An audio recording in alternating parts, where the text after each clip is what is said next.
I'll keep this close.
The Abyss Order.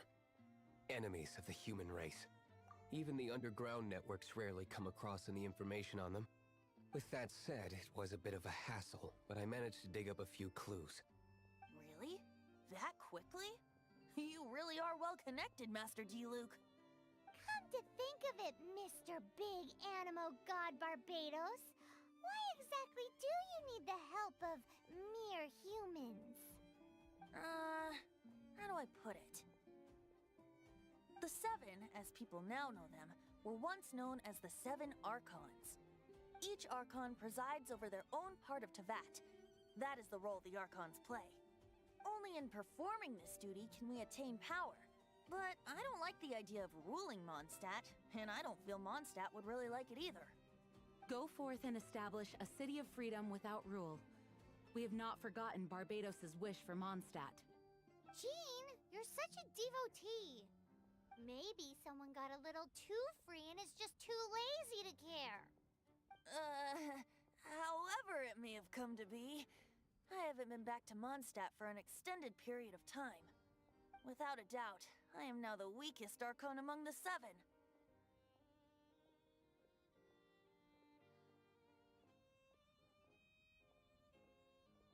Aw, you flatter me.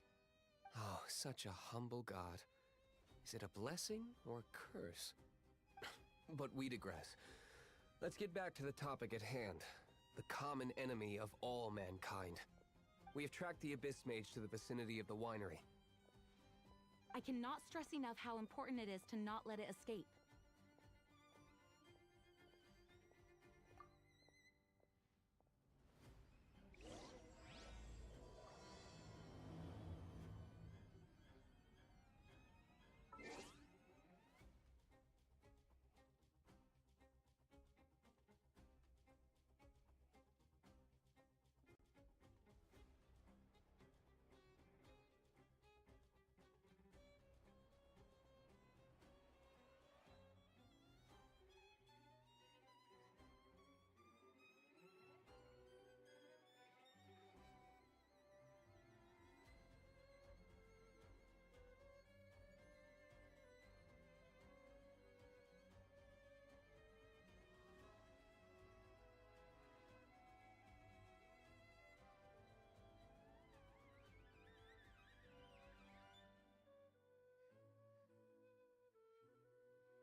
What's this? After the Abyss Mage was defeated, a certain energy dispersed from its body. It seems that energy was being used to cut off the connection between me and Dvalin. Huh. Do you know of Storm Terror's But Jean and Master Diluc are no doubt aware of it. After Dvalin woke up, he took the ancient ruins as his lair. As it was with the storms that previously cut Mondstadt off from the outside world, the entrance to the ruins is also sealed by a special barrier. But now, as the energy dispersed from the Abyss Mage, I was able to read the rhythmic flow of how the barrier's magic was woven. I must admit, it sounds even more horrendous than a chorus of hilly churls, but it should be enough to let us break through the storm barrier and reach Storm Terror's lair. Which means we're going to confront Dvalin? I'm fine with that. Jean is the one who wishes to avoid any direct confrontation. No. When there are no other options left, it is my responsibility to alter our course of action. If slaying him is our only choice, I will gladly become the knight that leads the charge. Fortunately, we have yet to need to go that far. By that, you mean... I mean that the Holy Liar is not our trump card. Our real trump card? The Traveler, of course. The Traveler? Correct. But you have a much more precious forte. The impurities and the tears, and the curse that binds Dvalin belong to the same maleficent power. Which means... You tone-deaf bard! Don't you see how crazy this is? You've seen what Dvalin is like when he's ticked off. She'll be swallowed whole before she even gets to lift a finger. Hey. Nice plan. Worth a shot. I am with you, Honorary Knight. Oh, so we just need to fight monsters from the Abyss and a dragon. No pressure or anything. Humans aren't without their strengths. Let's go. And so, epic actions of brave heroes finally leads to this 11th hour.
Is this an answer from this world?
reward on the road.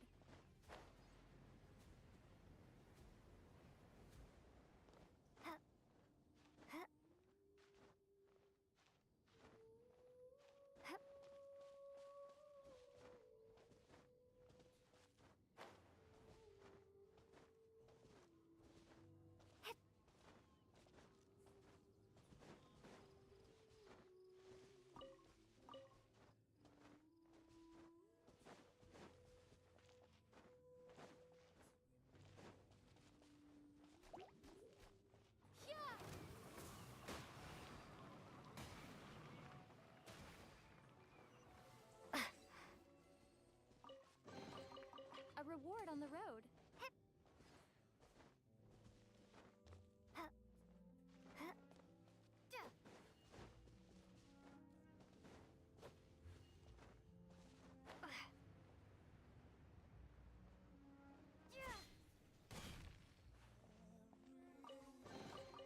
Is this an answer from this world?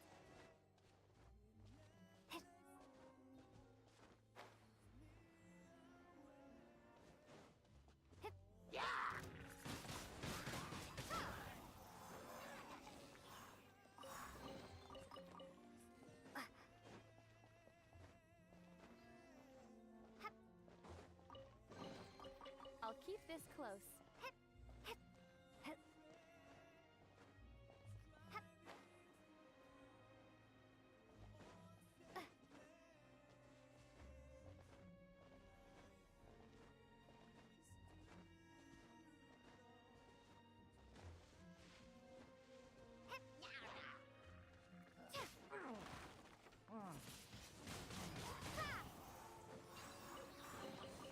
Is this an answer from this world?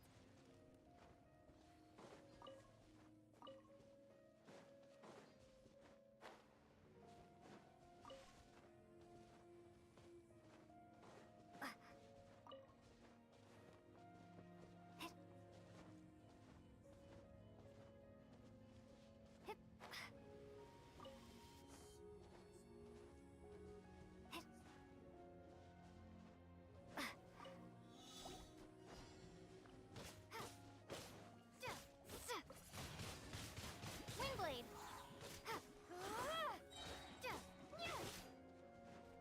Prepare to be blown away.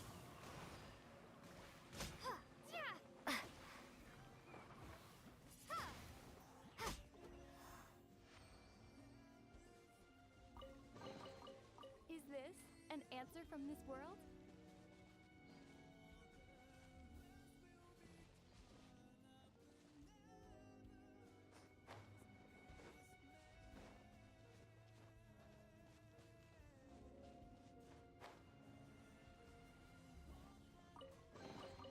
Is this an answer from this world? It's a storm barrier. It looks so dangerous. Leave it to me. Although this wooden lyre is all I have.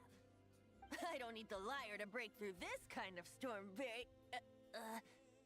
Wait. What is that?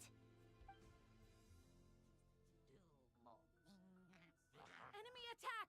Prepare yourselves! The stage will need to be cleared before I can begin my performance. Generally speaking, such chores are not the concerns of the performer himself. Wait, what's going on? There shouldn't be any hilly trail camps in the vicinity of Storm Terror's lair.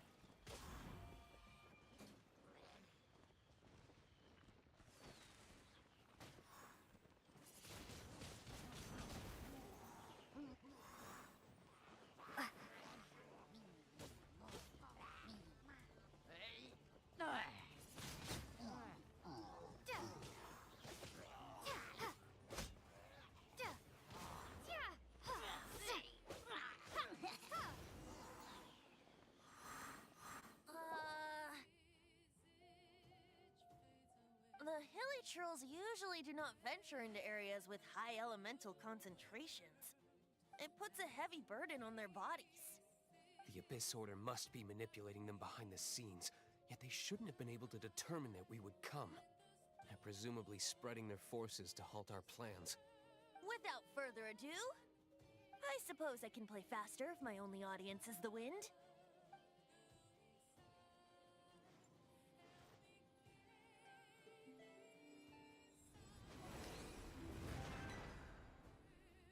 It actually opened!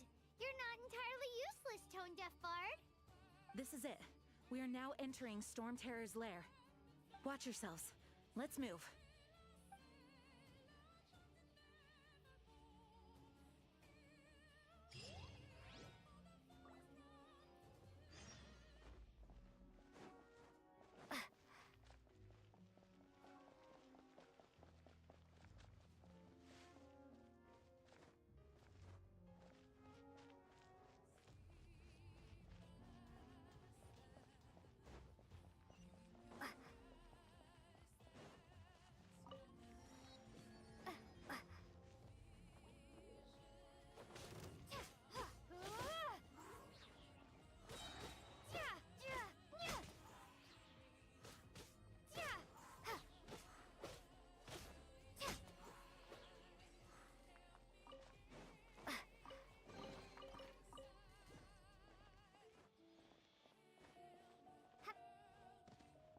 Looks like this is the front gate to Storm Terror's lair.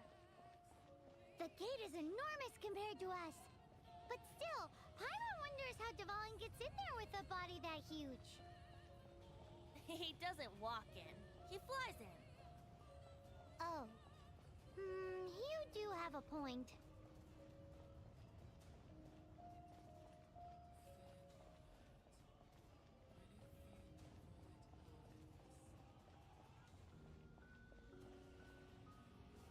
It's stuck.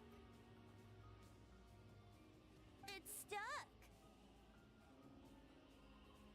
Hey, check out that roof. Is there a giant hole in it?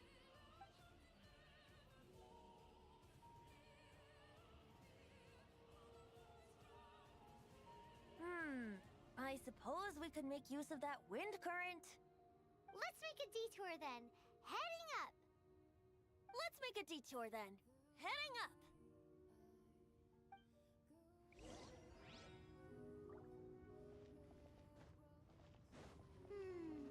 Do you think there will be abyss mages hiding in the ruins? Either way, if we do run into one, we will let the victorious Master Diluc do the... Do not underestimate them just because I have beaten one of them before. I'm not boasting. I'm simply saying there is more to the Abyss Order than a few mages. Correct. That's why I tagged along after all. Well, that and also for your safety. Why am I so diligent? Too diligent for a poet, in fact. So says the person that made zero effort to search for the dragon tears and drank in the tavern all day. Paimon doesn't get it. What part of you is remotely diligent?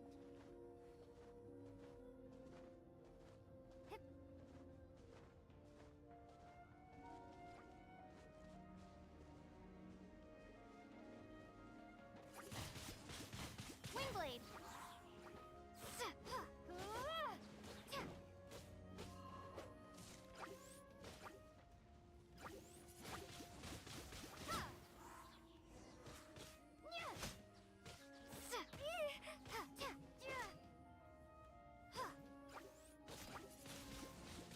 Windblade.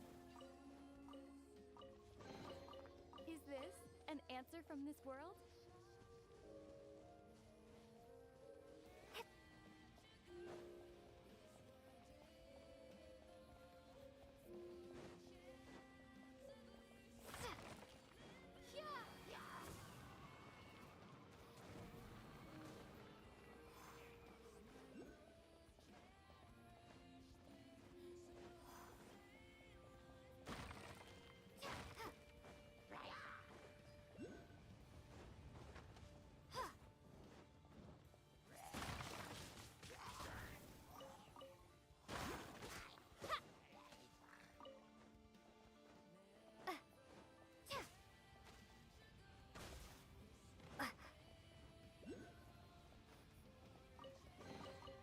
I'll keep this close.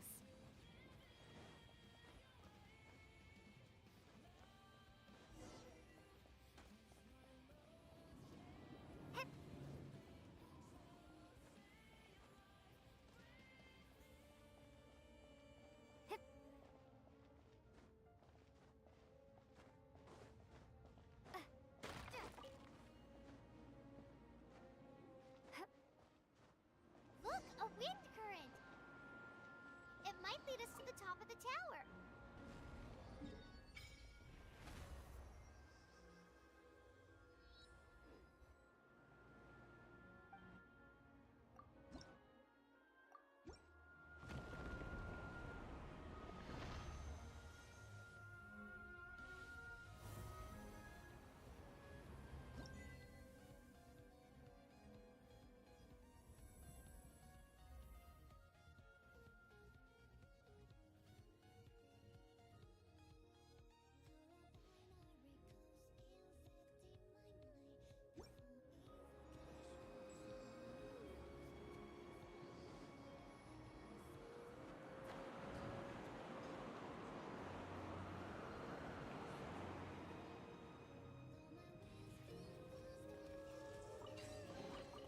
A reward on the road.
Oh, we can't advance any further. The ruins seem to be guarded by ancient seals. Is this the work of Dvalin? No. These ruins were once part of an ancient city. Dvalin just happens to be nesting in these ruins for now.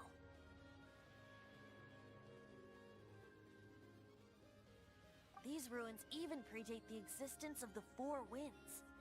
Mondstadt. However, before it was ruled over by a tyrant. Anyway, I'll sing you that story when we have a chance in the future. The markings on this seal. If my archaeological knowledge is not mistaken, this appears to be a light act.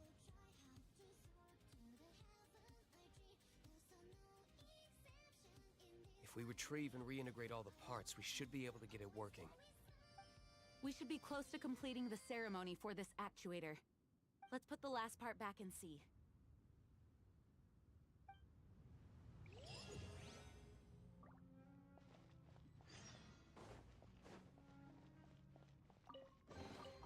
Is this an answer from this world?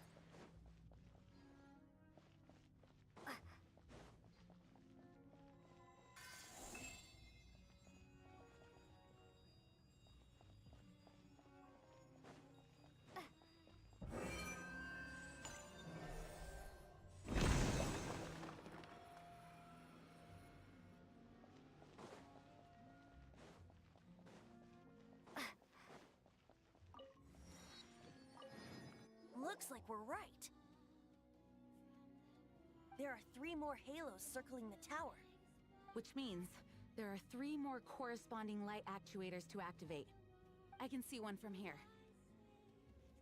The rest must be scattered within the ruins around here. Let's go find them. Why did Dvalin pick a place filled with puzzles and seals as his lair? Doesn't he get annoyed coming back home? He doesn't walk in. He flies in. You do have a point.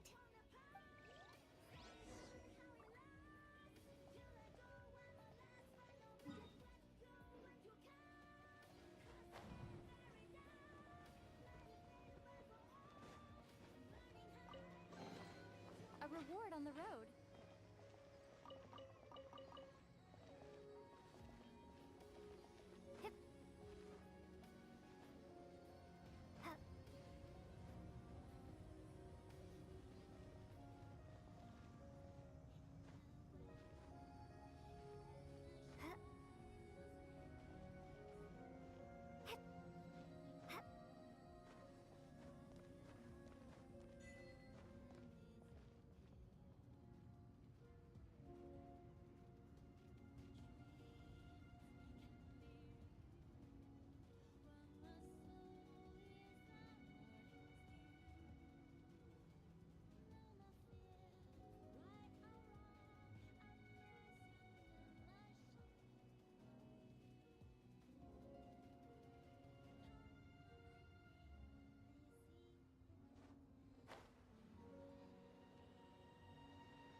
Looks like one of the 3 halos above has now become solid ground.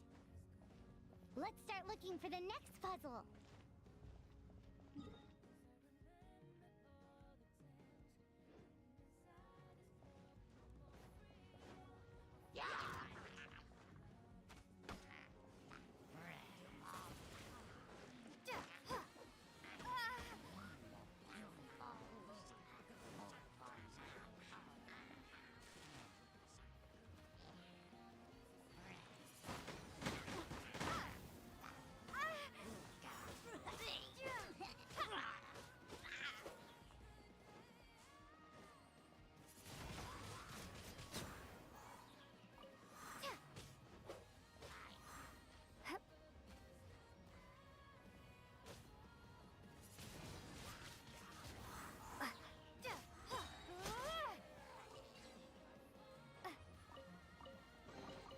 Is this an answer from this world?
Prepare to be blown away.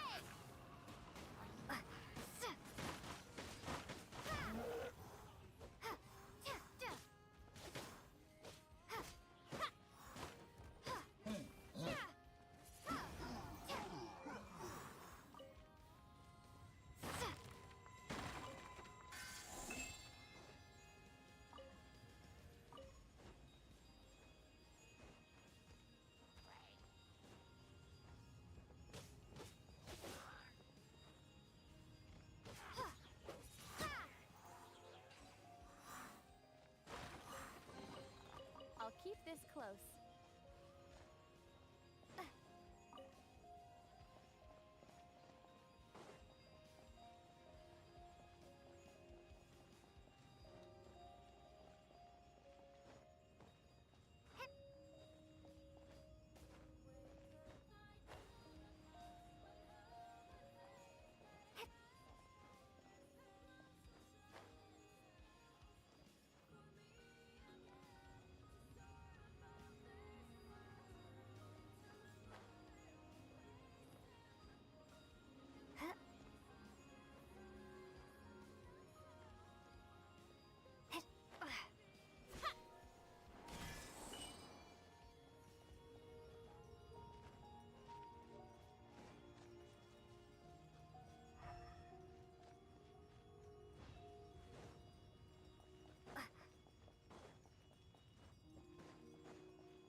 seems 2 of the halos have become solid ground. 1 more and the seals at the top of the tower will be broken.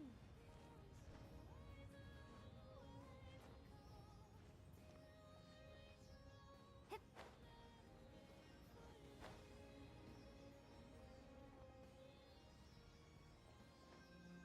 Hip. Hip.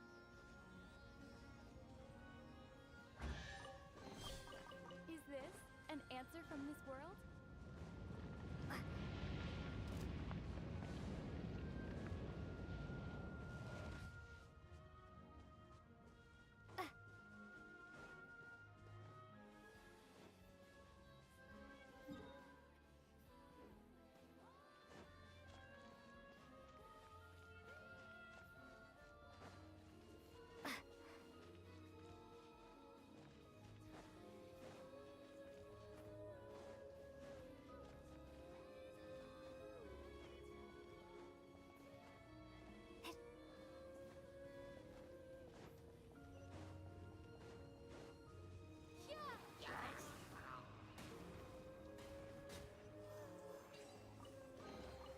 I'll keep this close.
We should venture onward from here.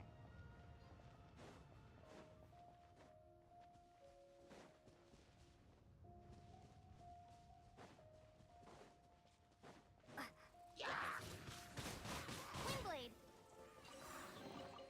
Is this an answer from this world?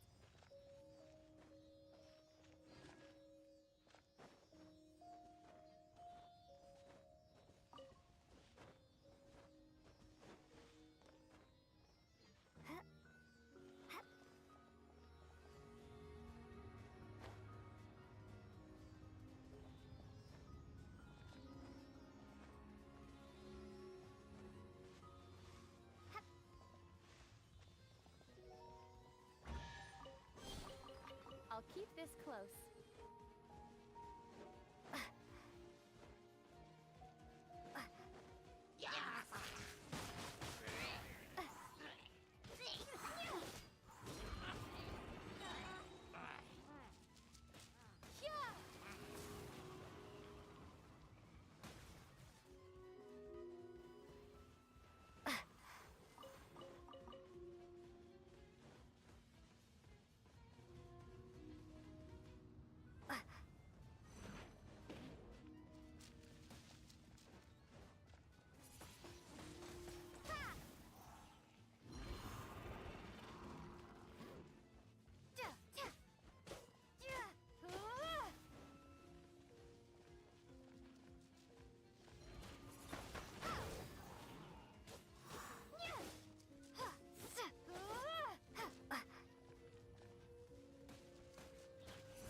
keep this close.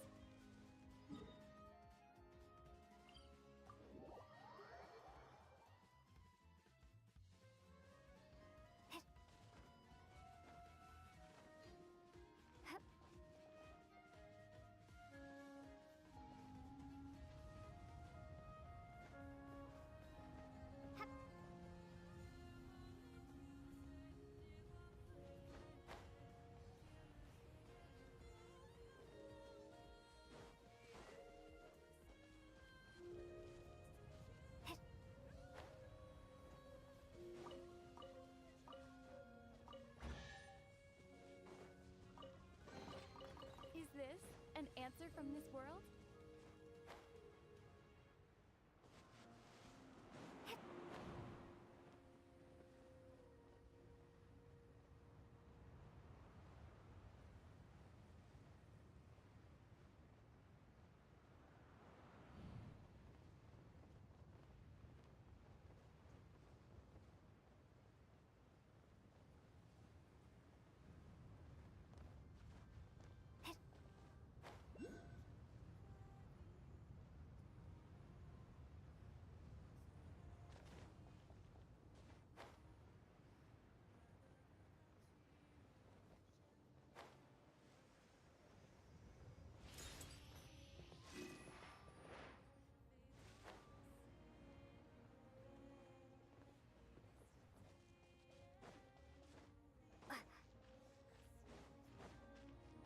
Be gone!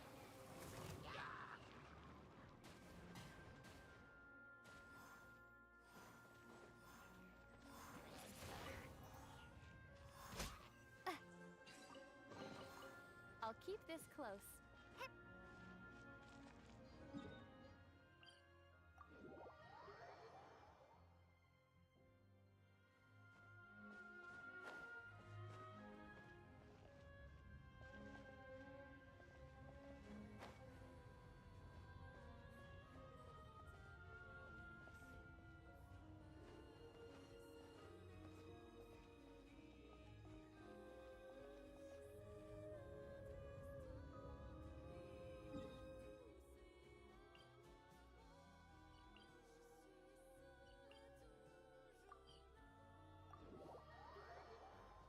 I'm thinking about turning these adventures into songs after we're done. Hopefully, this song will be sung for years to come by the people of Mondstadt, just like the legend of Vanessa. I have loved that song since I was small. How are you feeling today, Honorary Knight? I am completely prepared and fully confident that we can do this. Even Master Diluc accompanied us to the very end, despite only being an accidentally involved bystander. You shared your secret with me, and I only returned your trust to the same extent. It's freedom. Freedom? When you first arrived at Mondstadt, did no one tell you that Mondstadt is the city of freedom? She really is a child of freedom. Mondstadt is a romantic city without the reign of a king, and its citizens enjoy the most freedom amongst the 7 nations. I hope the dragon that once protected Mondstadt will soon be free too.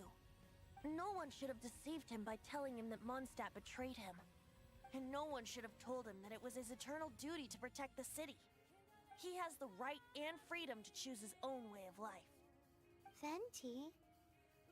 Well then, traveler, may the thousands of years of wind that have blown through Mondstadt go with you. Just like the last time, I shall channel animal energy for you. Oh, no wonder you said his voice sounds familiar.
I'll keep this close.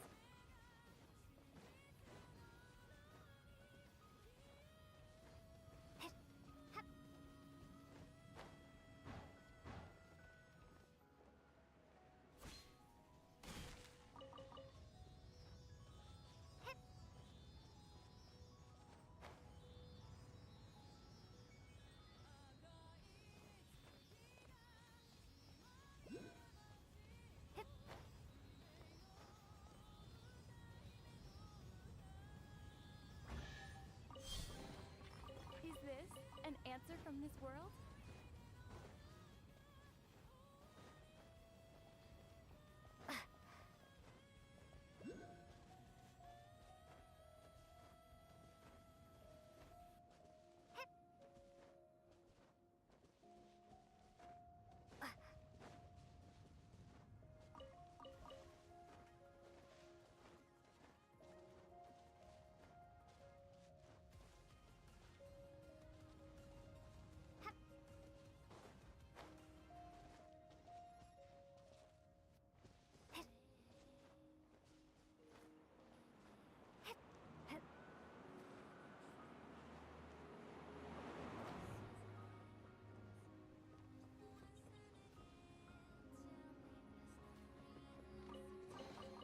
I'll keep this close.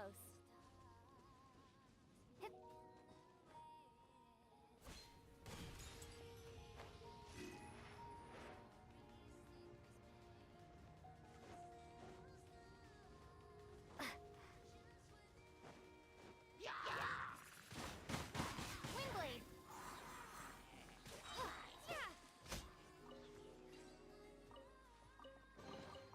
I'll keep this close.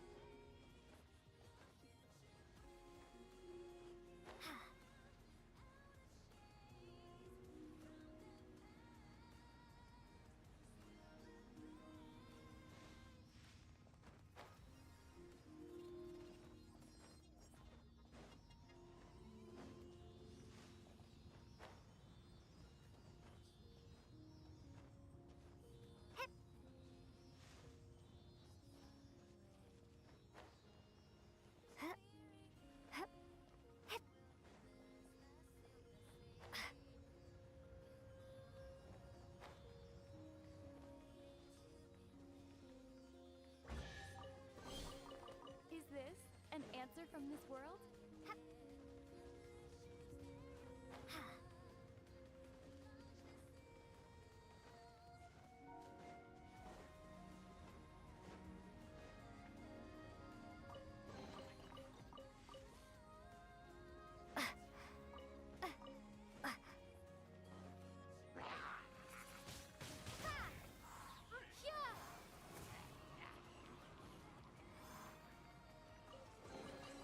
I'll keep this close.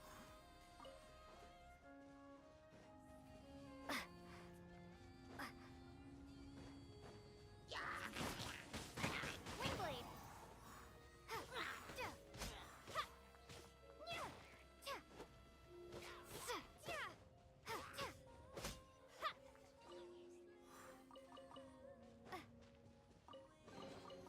I'll keep this close.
There are two shiny spots on Dvalin's back. They appear to be poisonous blood clots that have coagulated on his wounds. The Abyss Order must have cursed the wounds. That's what's corrupting Dvalin's mind. To save Dvalin, we're going to have to get rid of those blood clots. Aim for those blood clots.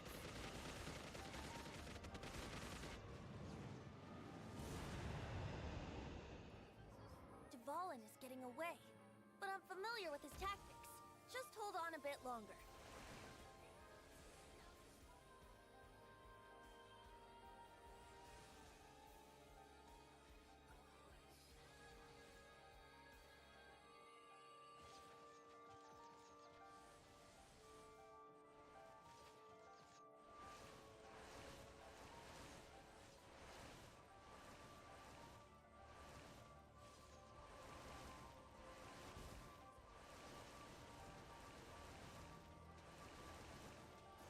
Extract and condense the pure animo from the shots being fired. Shattering them will create acceleration currents. I can't control where they will appear, so keep your eyes peeled.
Fight Dvalin on equal grounds. The grandest bard is here to help. First, let me be clear. Even after hundreds of years without use, Dvalin's teeth and claws are still very dangerous.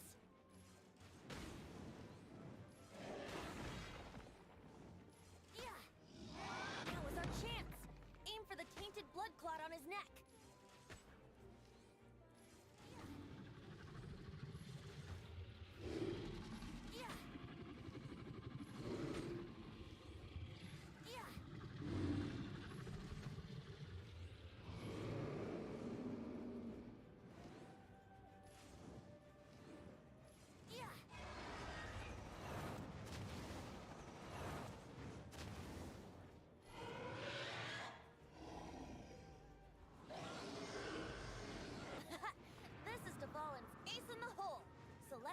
Finale Termini.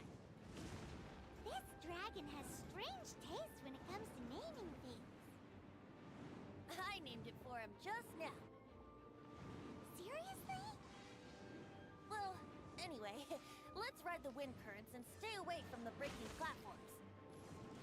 The energy flooding out from the fissures will be hot. Be sure to watch your... Now is our chance! Aim for the tainted blood clot on his neck.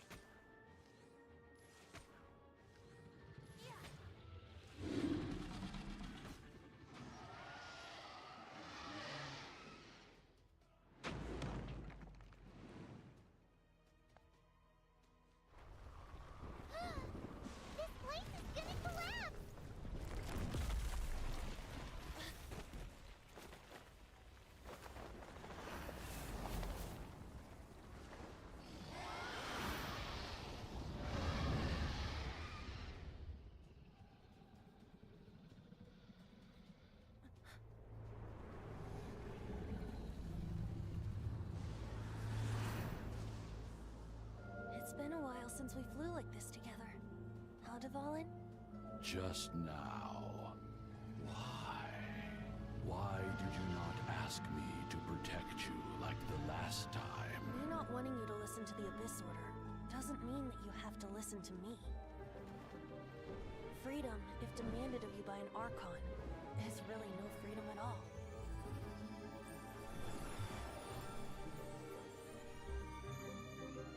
Is this the power of the Animal Archon? But I am no longer part of the Four Winds. Even if that's so, you still protected us regardless. Now spread your wings of freedom and go with my blessing.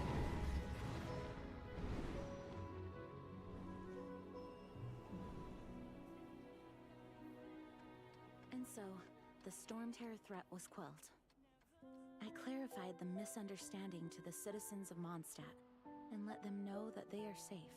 To them, it seems Storm Terror attacked Mondstadt out of nowhere, and then vanished just as quickly. They must be finding the whole ordeal very confusing. However, winds change their course. Someday, they will blow towards a brighter future.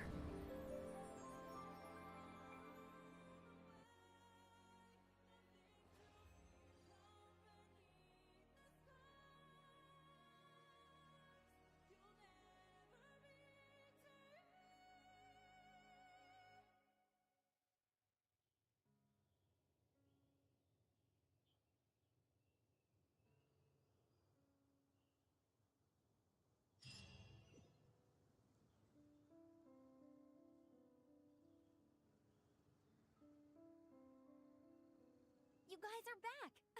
The honorary knight returns triumphant. Yep, we're back from tussling with Dvalin.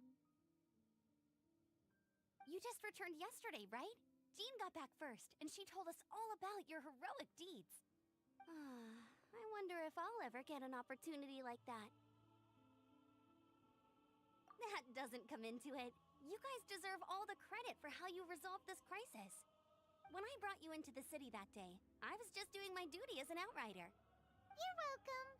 But have you been waiting for us here this whole time? Of course not. Just because I'm not out on the front line doesn't mean I don't have work to do. In fact, I'm dealing with the aftermath of the crisis as we speak. Aftermath? Here? What happened in Mondstadt? While Master Jean was away, the monsters lurking nearby made a coordinated attack on the city. Fortunately, we weren't completely taken by surprise. I detected the Hilly Churls were moving closer to the city a while back. Oh, yeah! Paimon remembers. When we first met, you were clearing out one of their camps. Exactly. And if we hadn't started making preparations back then, Mondstadt would be in much greater danger by now. Me too. But I have a strange feeling that we're not out of the woods yet. Hilly Churls aren't usually capable of coordinating like this. Our best guess is that the Abyss Order is behind it. They've taken over the Hilly Churls. Good thing we saved Dvalin, or they might have taken him too. That's right. And since I'm the Outrider, it's up to me to keep eyes on the Abyss Order from now on. I'm sorry. You should be celebrating your victory, not listening to all this somber talk. I promised to take you out for some sticky honey roast, didn't I? Before everyone got caught up in the Storm Terror crisis. There's no time like the present, right? You guys hungry? You bet! You may have forgotten till just now, but it's been on Paimon's mind this whole time. Awesome, let's go! It's been way too long since I last ate a sticky honey roast myself. Wait for me at Good Hunter. I'll be right there. I just have to clean up here real quick.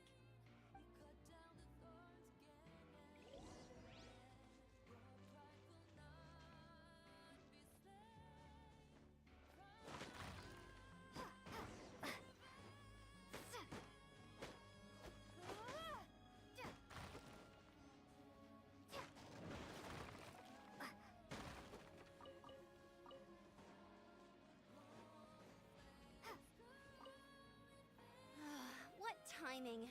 Not only was Jean away right when the Hilly Trolls attacked, but luckily, the knights on hand all did an admirable job. I guess Kaya must have had his reasons. I mean, it's not like he would have just sat the whole thing out at the...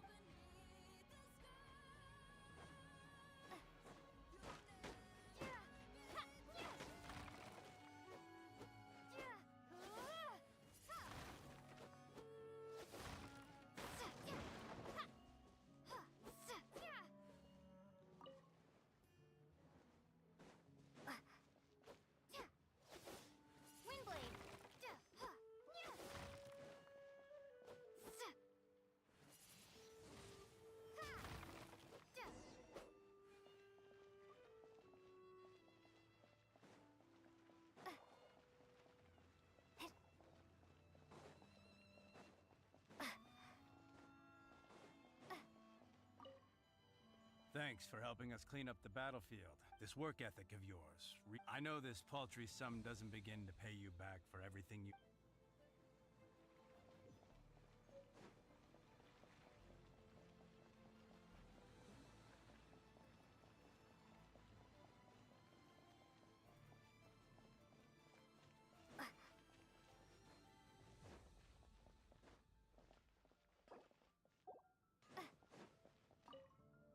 Here we go. This is it. Crisis, danger, the Adventurers Guild. Finally, our days of rescue. Roll up, youngsters. Join the Adventurers Guild today. But the Storm Terror threat is resolved. Storm Terror should have put up more of a fight.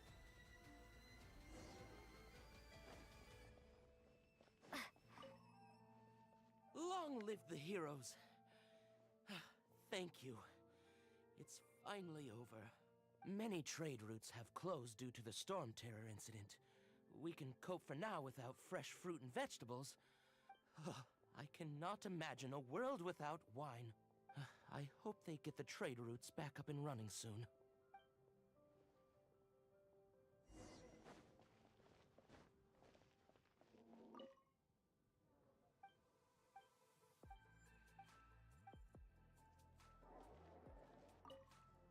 So Storm Terror's true identity is Dvalin.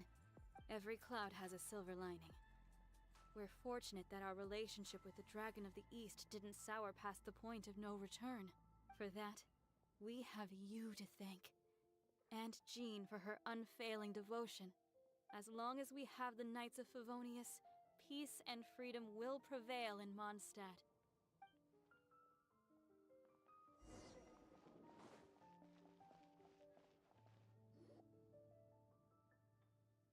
Greetings. May I take your order? Why so cold? I've always thought that we enjoy quite the intimate friendship. It seems your great battle sharpened not only your combat skills, but your wit as well. A knight after my own heart. To bask in the presence of Mondstadt's new big hero is quite the morale boost. And that's coming from a knight. Sweet-talking, sugar-coated Captain Kaya. Nonsense. I speak from the heart. Just looking for a quiet spot to collect my thoughts. While all the other knights are working hard to clean up after the battle? Thinking can be an arduous task, you know. Believe me, I'd much rather be taking out the trash. So what you thinking about then? The Abyss Order. A dragon wreaks havoc in Mondstadt, and the acting Grand Master leaves the city to combat the threat. Strategically, that's the perfect moment for the Abyss Order to make their move. If you were the Abyss Order, would you squander this golden opportunity by sending in nothing more than a few hilly churls? To get to the bottom of it, I decided to wait. So I waited, and watched for their next move. Then came the day you made all hell break loose in Storm Terror's lair. Just as the hilly churls' cries sounded from the city gates. That same day, I saw shadowy figures lurking in the city itself. Inside the city? Well, all the other knights were outside, fighting the enemy. As you can imagine, that left the inside of the city completely unguarded. Except for me, of course. And so I approached the Abyss Order infiltrators for a bit of... let's call it fraternizing. Through various means, I managed to gather some rather interesting intel. The situation is this. The Abyss Order. They are united under a single leader. The Abyss Order has a leader? Yes. And it was this very leader who devised the plot to turn Dvalin into a weapon of war. What exactly did you have to do to find this out? Let's just say I'm blessed with certain linguistic powers. There's more. The Abyss Order has a name for this leader. They call him the Prince. Now, I'm sorry to cut this intelligence briefing short, but I do believe I spy Amber heading this way. I think she's still angry with me for my absence from the defense effort during the attack. I'd better slip away before she notices me.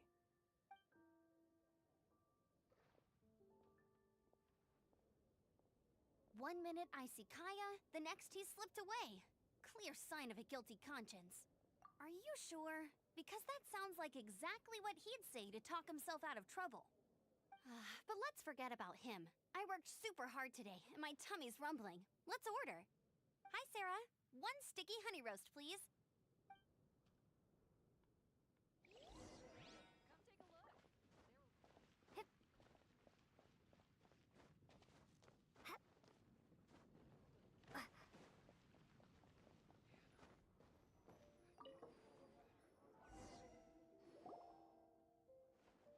So, now the Storm Terror threat is behind us.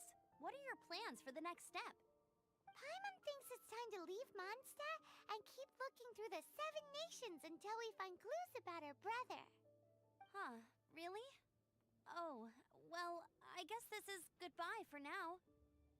Hey, don't feel down. You'll always be a friend of the Knights of Avonius, and our honorary knight. Wherever you may go, and wherever the wind may blow. That's the spirit. Remember, Mondstadt will always welcome you. All right, now let's eat before it gets cold.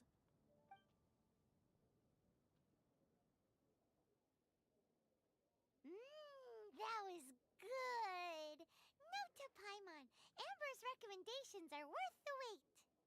Of course. Well, I don't trust myself in the kitchen. You can always trust me with the menu.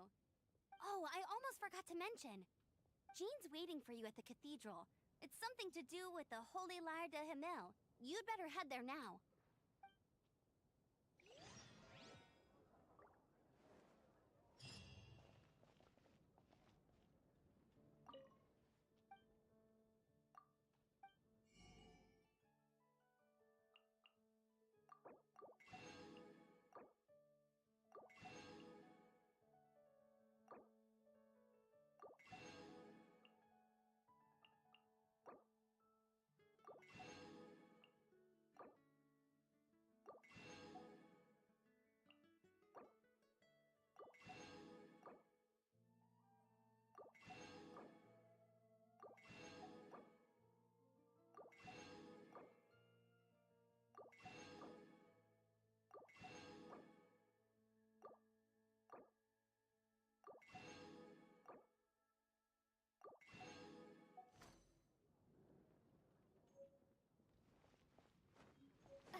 anything the knights can do for you.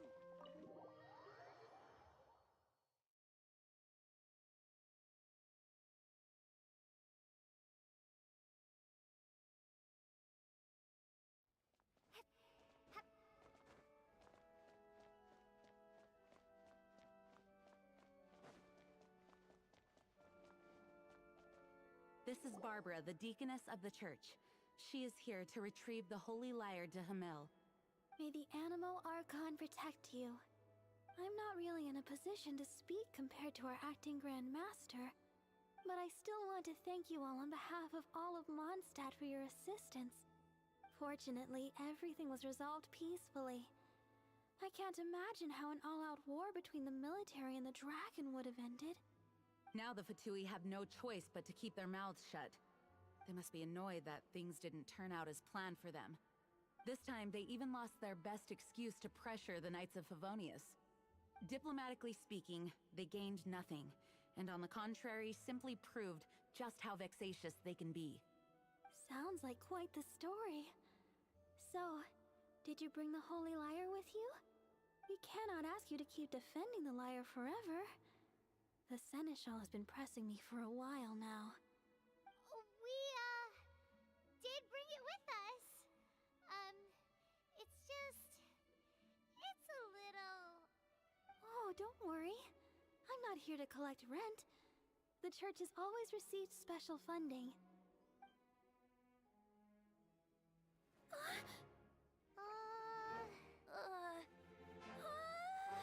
The holy lyre!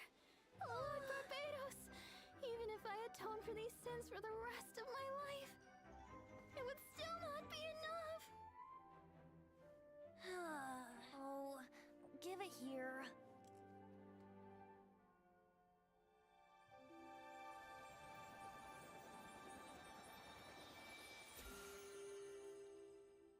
How could this holy lyre, but how? Huh? Let Paimon see! No. I don't know how you managed to fix it, but you'll never touch the lyre again. We, really should get going. That trick I used to repair the holy lyre. I mean, the magic I used isn't going to hold forever, you know. What? You tone-deaf bard! Hey, don't go!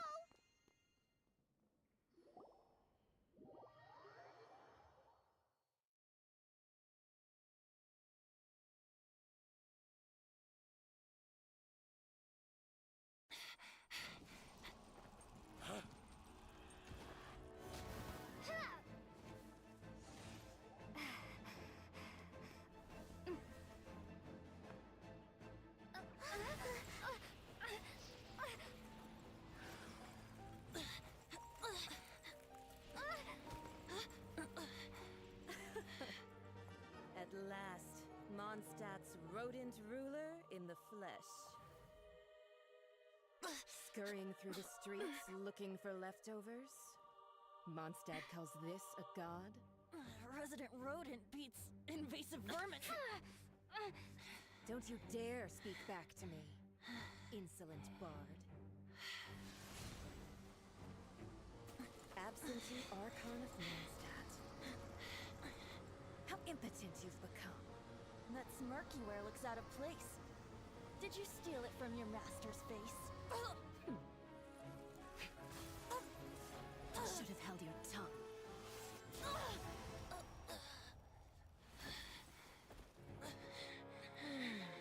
So, this is a gnosis. Wouldn't be caught dead wearing this ugly thing in public. Beauty is a waste when the beholder has no taste.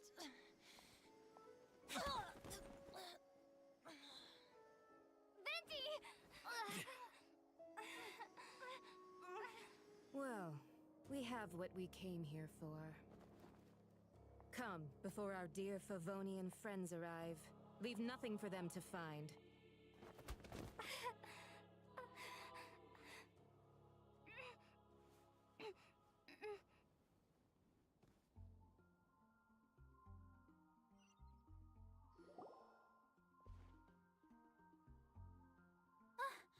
Honorary Knight, you're awake.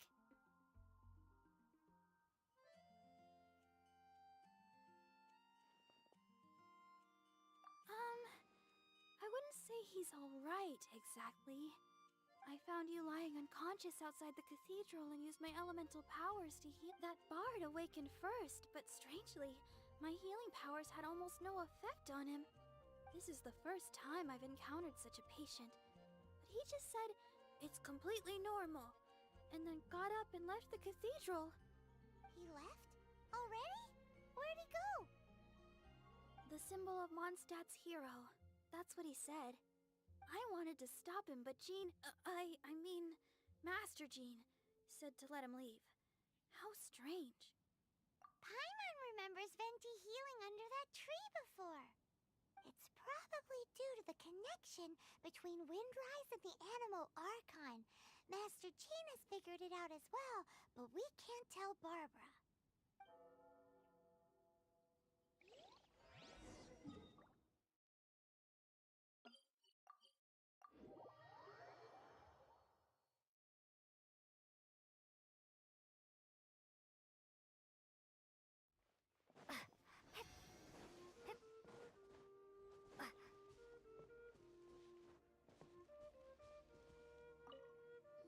The wind amongst the branches is good. I love the way it smells. I said the exact same thing last time. Why do I only say these things when I'm down on my luck? So you noticed. This isn't something I'm meant to discuss with ordinary people, but I suppose I can let you in on the secret. As you know, visions are external magical foci that only a small minority of people possess. They use these visions to channel elemental power. In truth, every wielder of a vision is one who can attain godhood and ascend to Celestia. We call such people allogenes.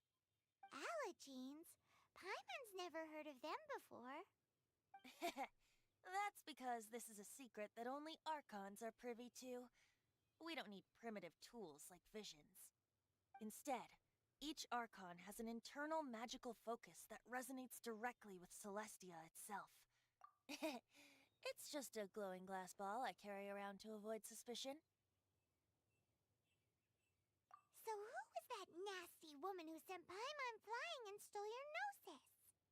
Her name is Signora, number 8 of the Harbingers.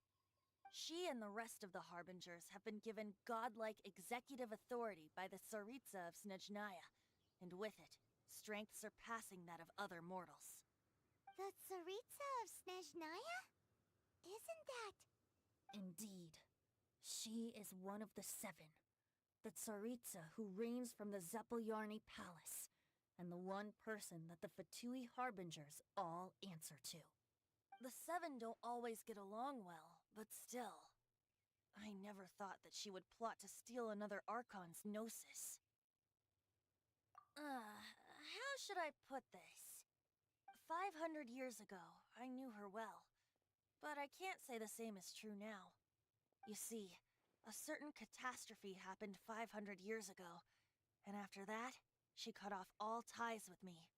But we can save discussion of the Cryo-Archon and the Fatui for another day. If you seek the rest of the 7, many difficulties lie ahead of you still. You should head for Mondstadt's neighboring nation of Liyue.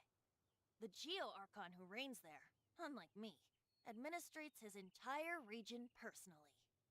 He only descends once every year to give his divine predictions, which set the direction for Liyue for the rest of that year.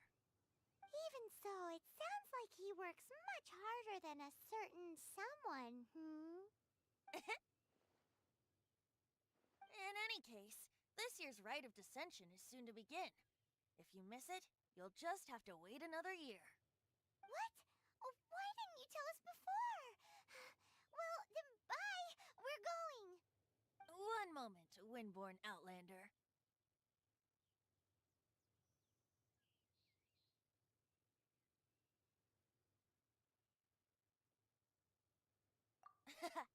Just use it gratefully. Or, better yet, treat me to a glass of dandelion wine. Traveler, as you set off on your journey once again, you must remember that the journey itself has meaning. The birds of Tevat, The songs in the cities, the Tsaritsa, her Fatui and the monsters, they are all part of your journey. The destination is not everything. So before you reach the end, keep your eyes open. Use the chance to take in the world around you. Great. So, that's that for the Animo Archon's admonishments. Back to Venti time. If you want to chat, now's the time. A bard stays not always in a single climb. Up till the end, Dvalin remembered his duty as one of the Four Winds. As such, I don't intend to forcibly strip him of that duty and force my ideals of freedom onto him. I just hope that Dvalin will be able to choose for himself and understand what freedom is. Before I became an Archon, I too was taught the meaning of freedom in this way by a friend. If you want to chat, now's the time. A bard stays not always. Kai assured some new intelligence, you say? I see. So, the Abyss Order has a prince who orchestrated the plan to corrupt Dvalin? They were probably trying to turn Dvalin into a weapon of war for the Abyss. But that said, I have never heard of any such prince of the Abyss Order. I think so too. Apparently. But how does a prince come out of nowhere and take command over the entire Abyss Order? If you want to chat, now's the time. That Fatui lady didn't hang around, did she? She just grabbed your gnosis and left? She wanted to avoid any eyewitnesses from the Knights of Favonius. The slightest slip-up here would have destroyed the Fatui's diplomatic relations with the Knights. So they're just gonna keep acting like Mondstadt's allies as if nothing happened? If only the Seven Nations had banded together against the Abyss Order in the first place. The Fatui possess the strongest military among the Seven Nations, yet they've used it to steal the Holy Lyre, covet the power of gods, and use Dvalin as a bargaining chip against the Knights. Speaking of the lyre, didn't Diluc say something like this before? He said that the Fatui could only run amok across the Seven Nations and threaten the Knights because of the Harbingers. Yes. As I said earlier, the Cryo-Archon has given them authority and strength beyond that of other mortals. The Tsaritsa... I haven't seen her in 500 years. What is she thinking? What's her plan? Whatever the answer is, I have a feeling it's only going to make your search for the Seven all the more difficult. If you want to chat, now's the time. A bard stays not always in a... As I said before, vision wielders are known as allogenes and may ascend to Celestia. A gnosis is a higher-order nexus of elemental manipulation and is emblematic of an Archon's status as one of the Seven. But as for which of the Seven took your brother... I'm sorry, I don't know. Wait, as one of the Seven, I'm not clear of suspicion yet either, am I? Hang on a hot second. Tone Deaf Bard is just one of Barbados' many incarnations. Who's to say that... We're a great team indeed. Say, once you find your brother, how would you like to become one of the new Four Winds? You don't seem too into it. Hey, Tone Deaf Bard! If being one of the Four Winds means free food, you can consider Paimon. If you want to chat, now's the time. A bard stays not always in a single climb. Well then, best be off to Liyue. If the dissension ritual you fail to tally, then another year you must dally.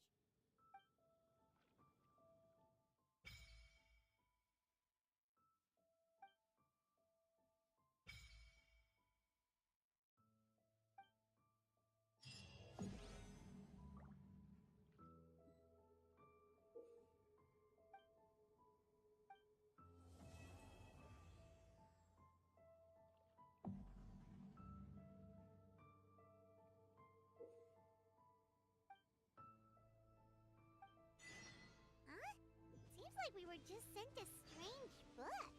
It does have a really nice cover. Paimon's really curious. Let's read it and see what it's about.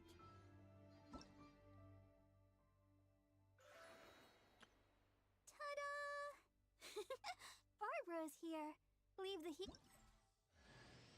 Ta-da! Barbara's. Ta-da! Everything's.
Let the magic...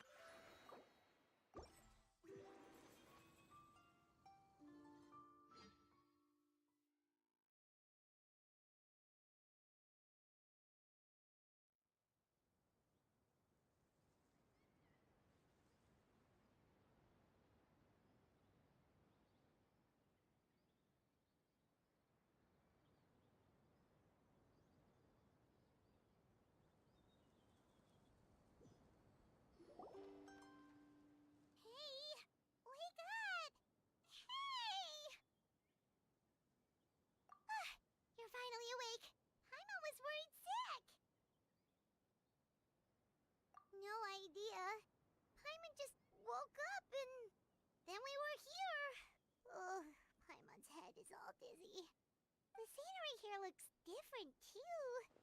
Oh, what should we do, Traveler? Please don't tell Paimon someone abducted us and brought us to some strange place that we could never leave. You're right. Better to think of this as the beginning of a new adventure. Thank goodness you're still here.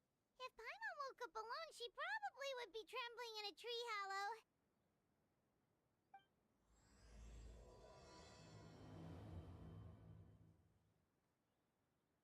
Let's follow this path for now. We might be able to meet someone and figure out what this place is all about.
look weird to you? It almost looked like they were made of paper. And those two frogs over there? Yeah, they look like pieces of origami. Oh, by the shade of a lotus leaf stream, don't tell me you forgot how to jump! I didn't forget, Firecracker. I'm just not sure if what I remember is correct. Next thing you know, you'll have forgotten how to sing, much less notate a score. You still remember why we call you Stream, don't you?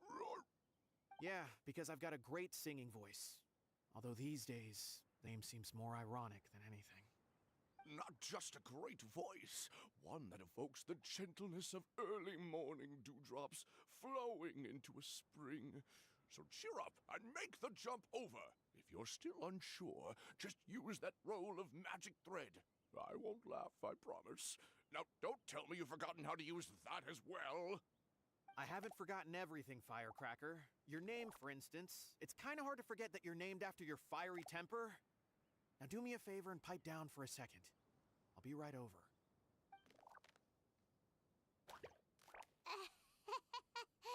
You saw that too, right? Paimon's not seeing things, is she? This place is getting more confusing by the second. Anyway, why don't we go after those two frogs? They didn't look evil or anything. Plus, they might be able to help us out.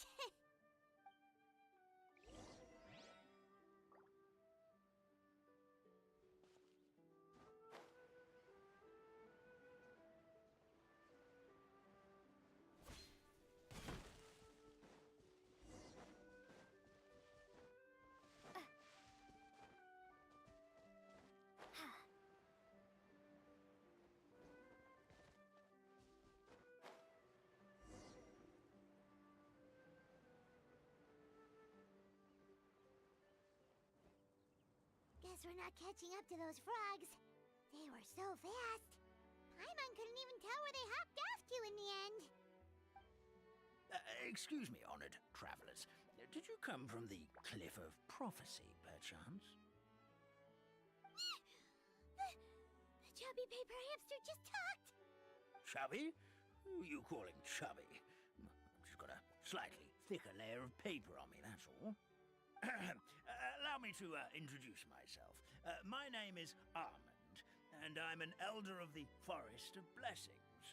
I've been waiting here for the hero of prophecy to arrive. Traveler, could you pinch Paimon just to make sure she's not still dreaming?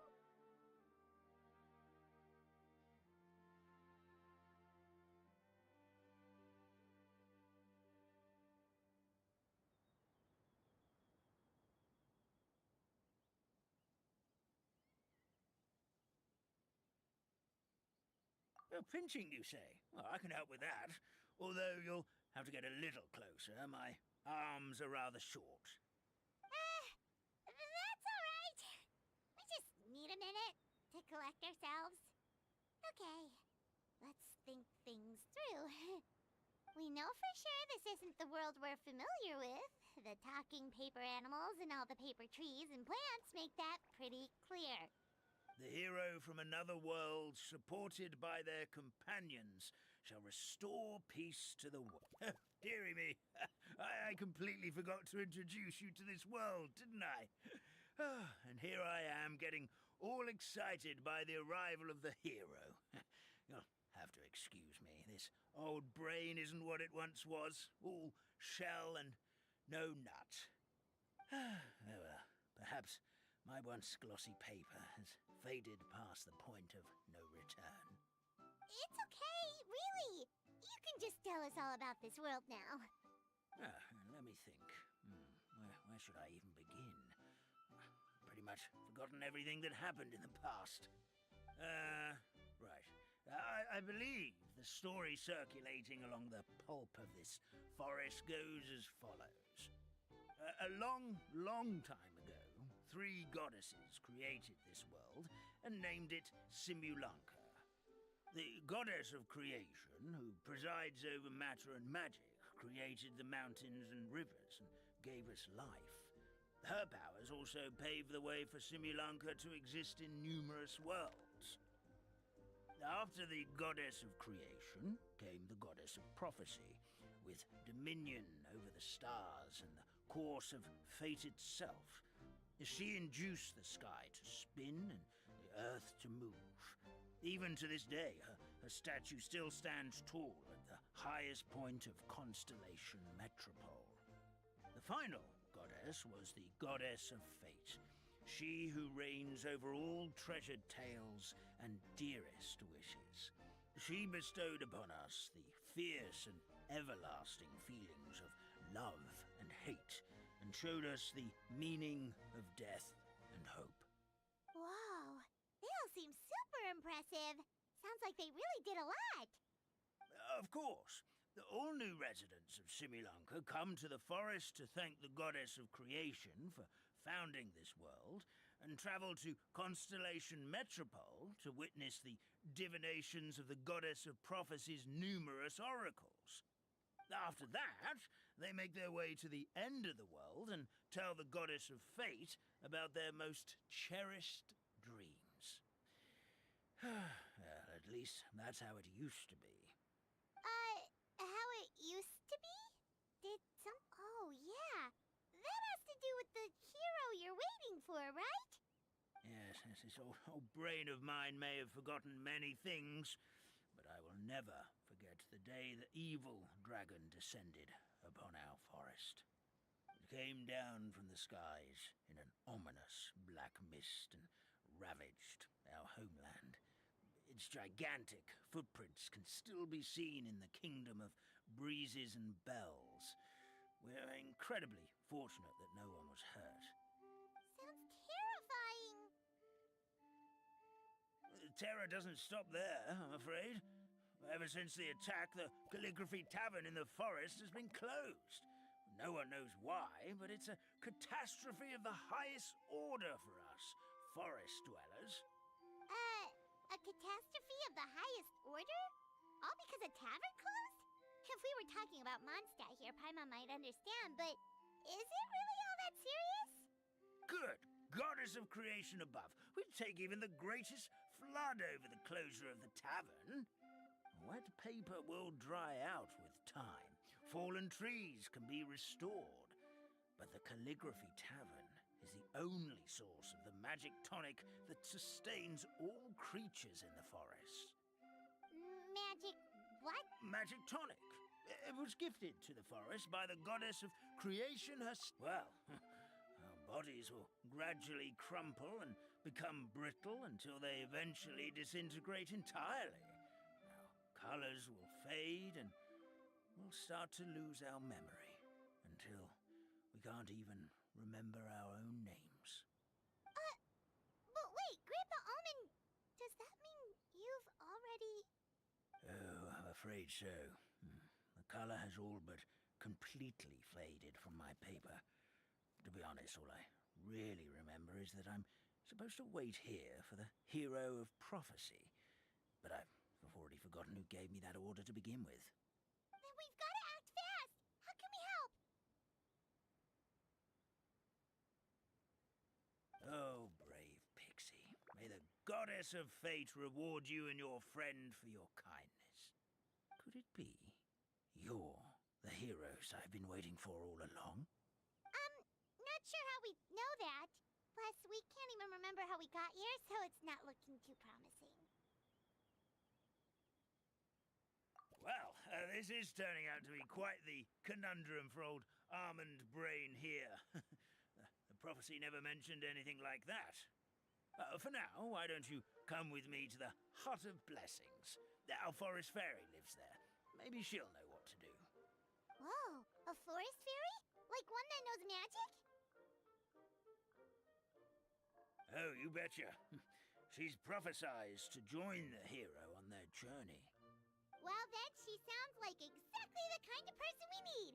Please, lead the way, Grandpa Almond.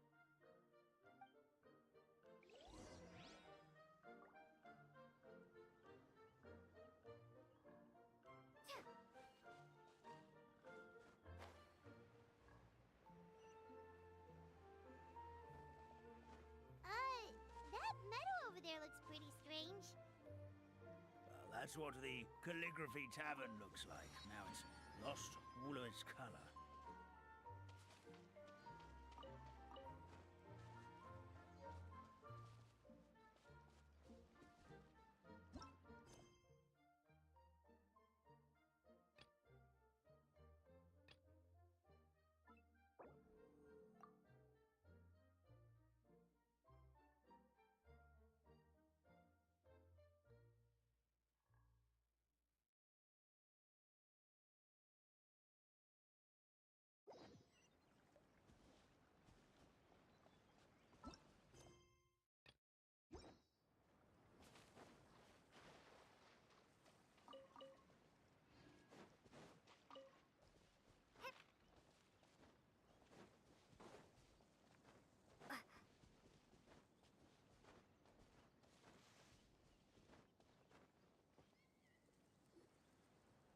This is the place.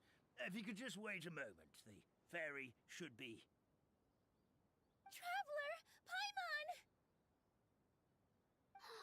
Paimon knows that voice! It's really you! I'm so happy to see you! Sorry. So Nilu is the forest fairy?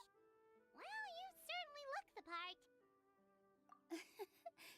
Thank you. To be honest, I'm still getting used to it. It's the weirdest thing. I remember I was reading a book at the Grand Bazaar, and then I guess I must have fallen asleep at some point because, well, then I woke up dressed like this. And in my dream, someone spoke to me. They said, "You are the fairy of the Forest of Blessings.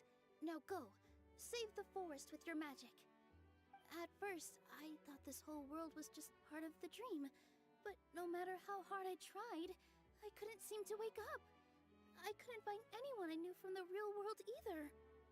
Sounds similar to what happened with us. We also have no idea how we got here. Anyway, sorry for my reaction back there.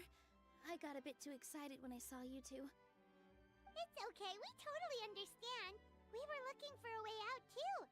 At least we know we're not alone. Oh, blessed be the goddess of fate above. You're already friends with the fairy of the forest. Grandpa Almond, thank you so much for bringing my friends here. Could you let the others know I'm coming? I'll head over right away. Of course, leave it to me. Hey-ho, pistachio. Today truly is a blessed day.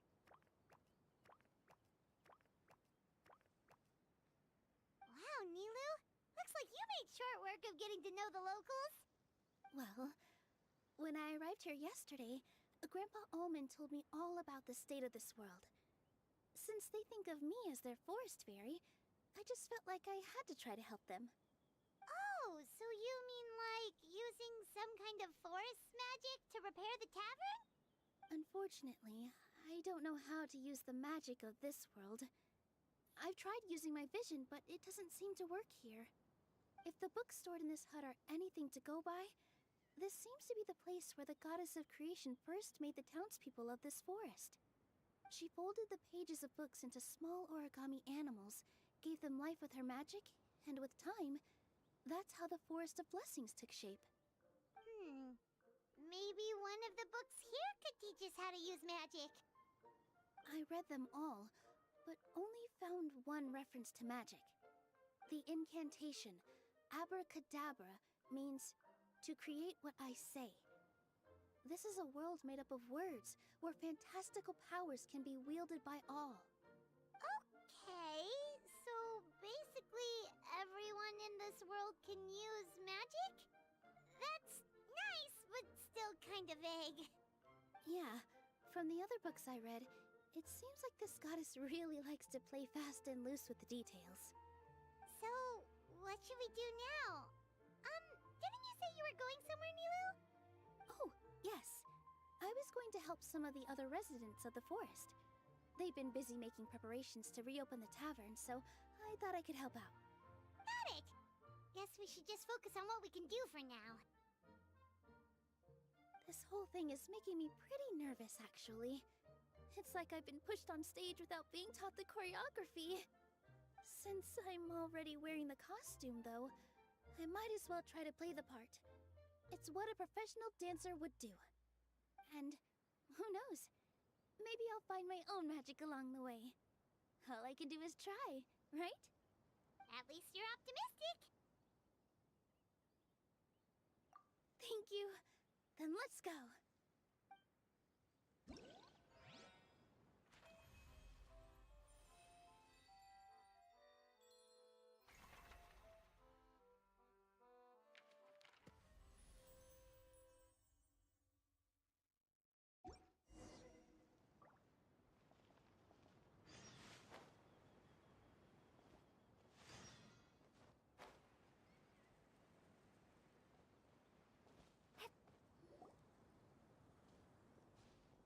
Look, the forest fairy is here, and she brought her companions. Grandpa Almond was right. They do look promising. Hello there, everyone. I heard you were working on the piping for the calligraphy tavern. Is there anything we can do to help? Oh, we wouldn't dream of troubling you with our petty problems, my lady. Don't you worry. We have it all under control. You sure about that? Because from where Paimon's floating, the piping is looking pretty chaotic. Yes. We have my careless friend to thank for that. He promised we could leave the pipe connecting to him, and, well, the results speak for themselves. Hey, I just wanted to inspect each pipe. This is the network the magic tonic has to flow through. I was just trying to be thorough, so I disassembled the whole thing. Yeah, and now you've forgotten how to put the thing back together. Have you been eating too many nuts again? 'Cause you are what you eat. Please don't fight. I know everyone wants the tavern to reopen as soon as possible so that the forest can return to normal. So, why don't you let us help out? Yeah, we're here anyway, so we might as well be helpful. We just need to reassemble these pipes, right? Well, if you're offering...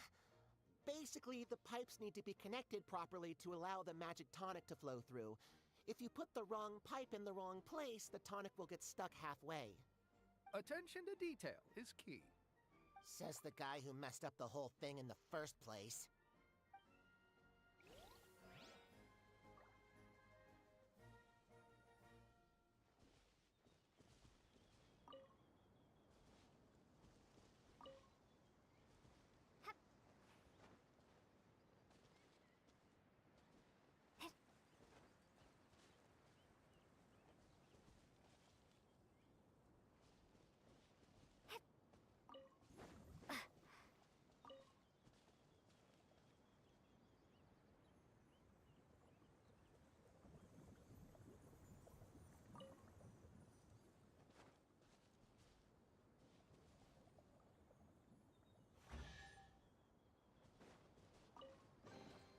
Is this an answer from this world? Oh, amazing! You did it! Now the tonic will flow into... Oh, gotta say though, Paimon is starting to get pretty curious about this magic tonic. It's not greed, it's curiosity. Well, if it's really just one sip, I guess that would be fine. Just be careful. This is one of the last cups left in the entire forest. We're supposed to save it for our research. Just a sip, promise. Okay, here goes. We will... What was that? Oh, it's sticking to Paimon's tongue. Wait, does that mean what the legend says is true? The goddess of fate used ink to compose her stories on paper, and the goddess of creation used her power to bring those tales to life. No wonder the tavern is so important to the forest. Maybe the fading disorder occurs when the ink within the body dries up. That would explain why the beings here are forgetting their own stories. Oh. I'm not really sure I can really wrap my head around this conversation, but there's no need to get all worked up on our behalf, my lady. With the pipe installed, I'm sure the tavern will be up and running in no time. What do you mean, can't wrap your head around it? The fairy is recounting the story of how the goddesses gave us life. In fact, I've seen the goddess of creation with my own eyes. Really? Don't be ridiculous. There's no way you're old enough to have met her. We're the same age, and I think I would know considering we went to tell our wishes to the goddess of fate together. So stop talking a load of paper mache. Oh, fine. It was my grandfather, all right? He was the one that saw her. He said that one day after he finished work, he saw the goddess of creation grant us life with his own eyes. In her hands, she held the very paper used to form our bodies. She whispered something into the pages, and then suddenly a paper frog was born, ready to leap into the world. Oh, it was spectacular. Ugh, cut the theatrics, will you? You weren't even there. Wait, so that's it? Paimon thought creation magic would have a little bit more pizzazz. Oh, so in your world, the creation of life is a much showier affair? Huh, I'm learning something new every day. Well, that's not exactly what Paimon was trying to say. Magic doesn't have to be spectacular. That's enough out of you. All your boasting is confusing our kind fairy. Oh, no, it's all right. I actually think I understand the magic of this world a bit better now. Thank you. The honor was all ours, milady. Traveler, Paimon, we should make our way to the next location.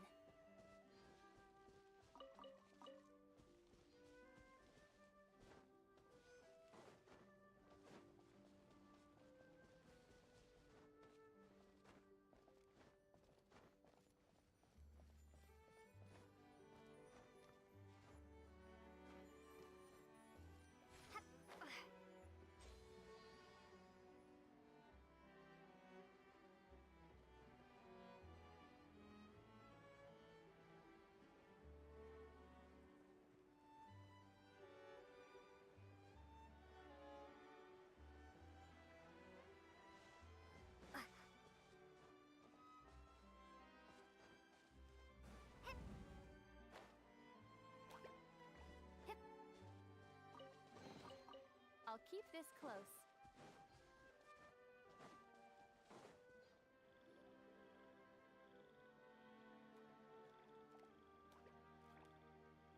Oh, Stream! Your rhythm is off again! At this rate, it doesn't even matter if the tavern reopens. The band's not even going to get any gigs! I'm sorry. Hello there. I hope we aren't interrupting your rehearsal. Wait, these are the two frogs we saw on the road a little while ago. Ah, the forest fairy is here! For the love of lotus leaves and dewdrop stream, you've really got to put in some effort now. But Oh, don't pressure yourselves on my account. Are you rehearsing for a show? Sure are. You see, our group regularly performs for guests at the tavern. We've been out of work for quite some time, with the closure and all, but after hearing of the fairy's arrival yesterday, we figured we needed to get in performance shape right away. I understand how you feel. Back at the Grand Bazaar, Zubair Theater's always busy with rehearsals too. The Grand Bazaar? Do people there sing on lotus leaves as well? Yeah, they do. And it's a really big one. You're the conductor of your group, aren't you? You remind me of Mr. Zubair. Ah, then he must be an ambitious director. One who would do anything to avoid disappointing a single member of the audience. It's just... Is there anything we can do to help you, Mr. Stream? Oh, no. My problems are mine and mine alone. It's just, after the tavern closed, I somehow forgot how to sing. I'm always a few beats behind everyone else, and... You were our trump card, our best singer by a mile! I know, but... So he is a victim of the fading disorder too? Don't be sad, Mr. Stream. Whenever I've forgotten important dance steps in the past, my friends at the Grand Bazaar always stick by my side to encourage me. They smile and patiently tell me everything's going to be okay. Then they play the melody for me over and over until the steps finally come back to me.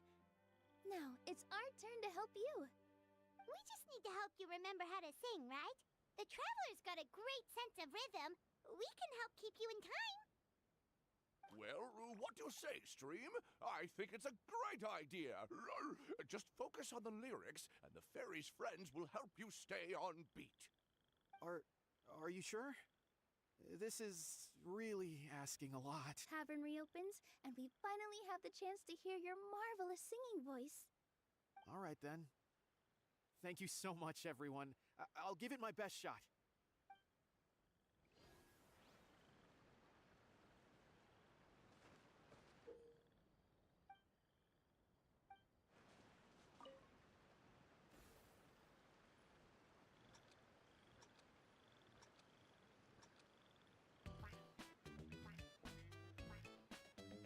Excellent! Perfectly in time.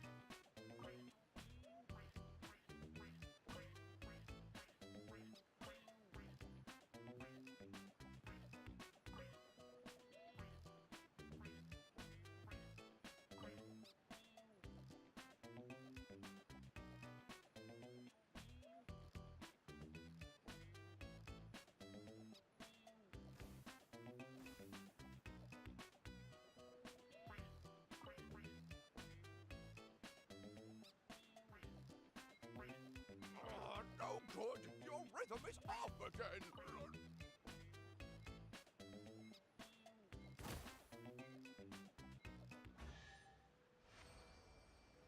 I feel like I'm getting the hang of it again.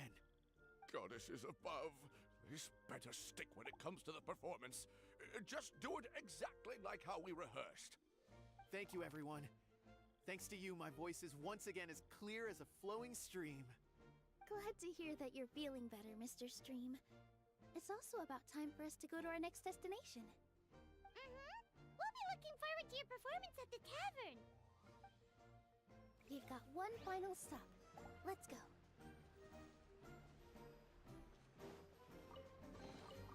A reward on the road.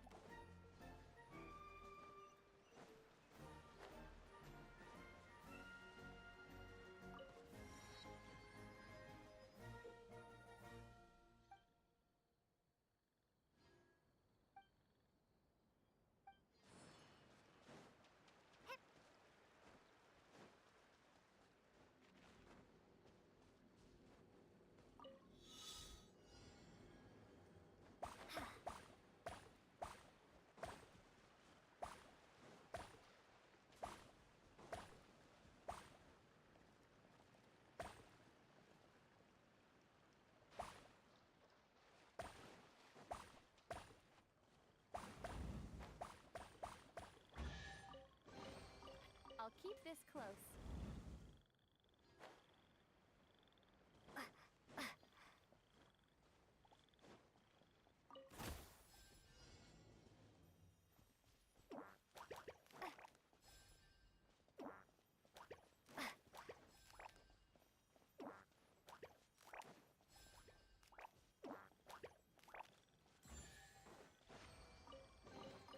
A reward on the road.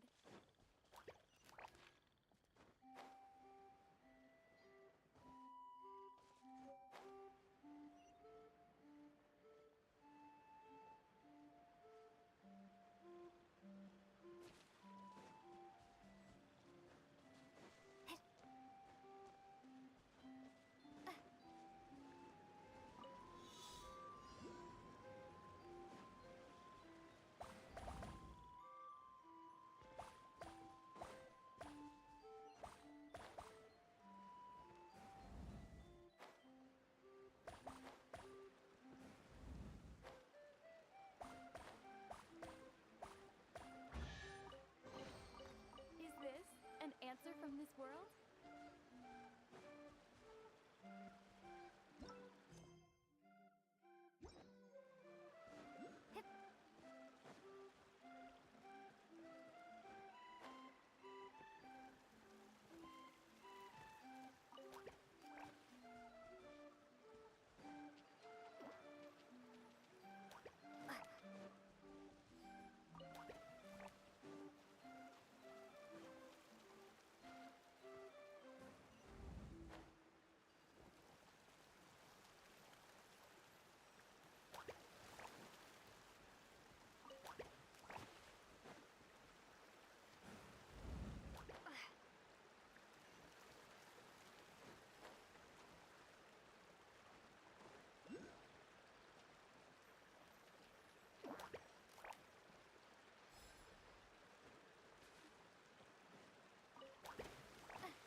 this close.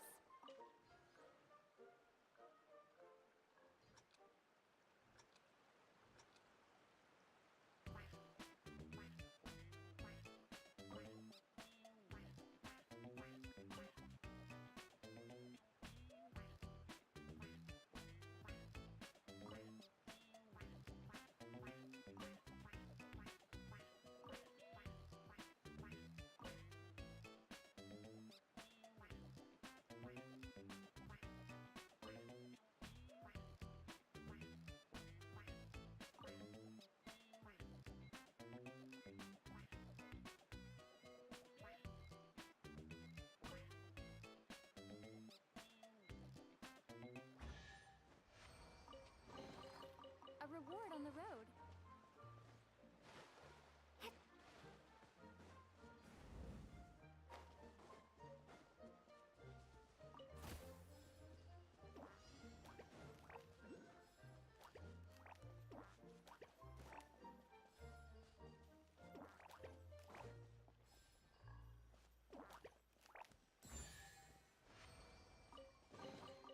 Is this an answer from this world?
I'll keep this close.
dear Citrus, please tell me you're joking.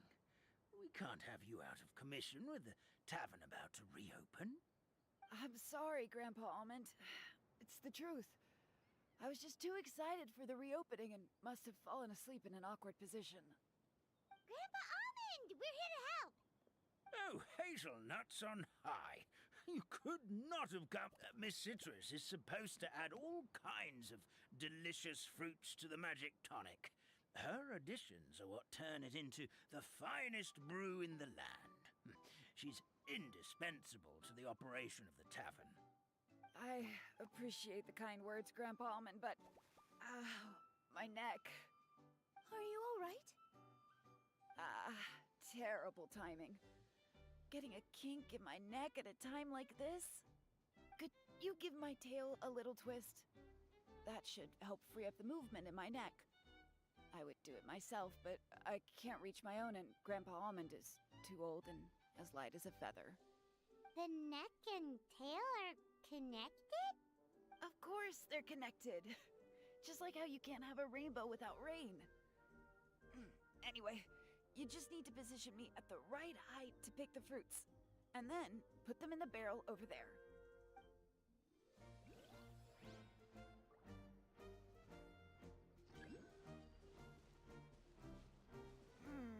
This doesn't seem quite right.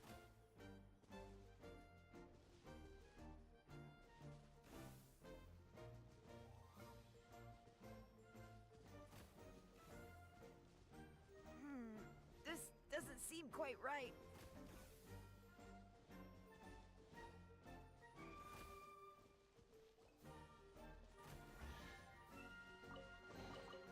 A reward on the road. Perfect! My neck feels much better. So there really is some kind of connection between your neck and tail. Thank you so much, everyone. I can rest easy now, knowing the drinks at the tavern will be just as wonderful as before. That's another problem solved!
Windblade, prepare to be blown away!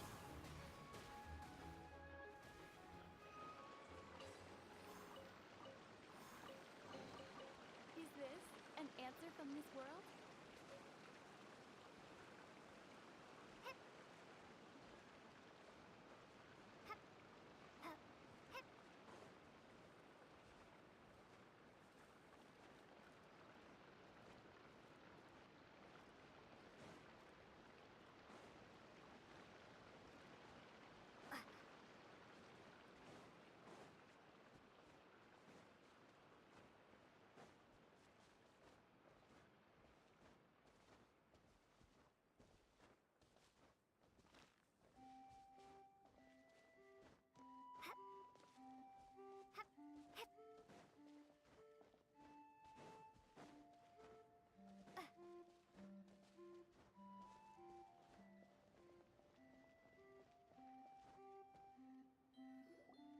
Well, since we've taken care of most of the tasks, all we need to do now is reopen the tavern. But we still don't know how to use the magic of this world. We don't even know why the tavern closed in the first place. Oh, what about the method that one hamster mentioned? You should try it, Nilu! You mean the creation magic his grandfather saw outside the Hut of Blessings? wonder, how exactly did the goddess of creation give them life? Maybe you don't need to understand it. Just give it a try. Everyone here calls you the Forest Fairy. Maybe you have the magic powers already and you just don't know it. In other words, this forest is a stage. And all I need to do is step out into the spotlight? Sounds just like a fairy tale. Well, we are surrounded by talking origami animals and magic potions after all. Almost seems like anything's possible in this place. You're right, Paimon. We won't know anything unless we try. In that case, let's see.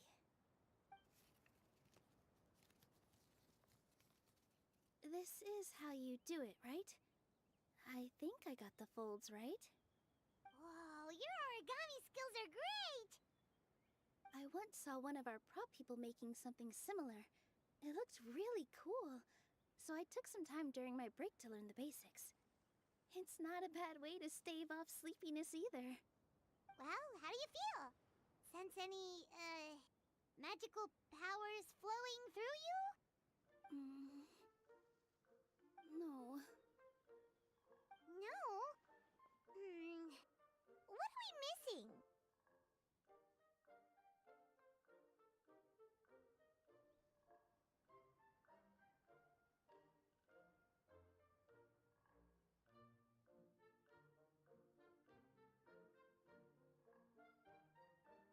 Magic words?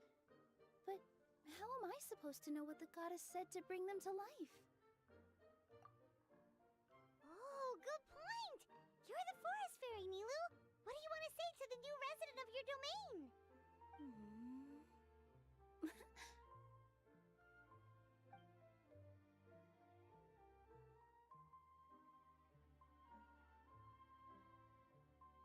I bestow upon you the blessings of the forest and offer you a home in this land. Your name shall be Hadisara. May you bloom in this world as beautifully as the flower I love. My name is Hadisara. It worked! It actually worked! Well, peel my shell and call me a nut. I never imagined I'd witness such a miracle at my age.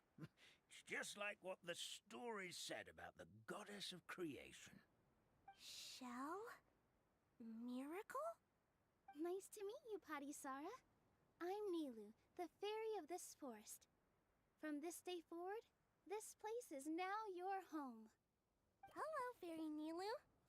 I hope you'll grow up happily in this forest. Grow up?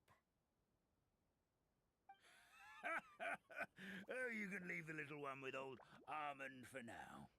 Oh, this sure brings back memories. It's been such a long time since we last held a welcome ceremony. Here, Padisara. Come to Grandpa Armand. Well, now that Nilu has mastered the goddess's magic, we should be able to reopen the tavern, right? Grandpa Almond, could you send a few people to check the underground space beneath the tavern? Oh, of course. May I ask why? The moment I used magic, I sensed something strange down there.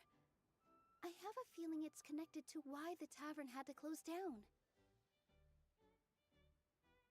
Of course, we'll look into it right away. Make sure you listen to Grandpa Almond, Padisara. Don't go running off on your own. Padisara, listen. Running! Hey, come back here, you! Wait! Yep, that's Nilu's creation, all right. He's got so much energy.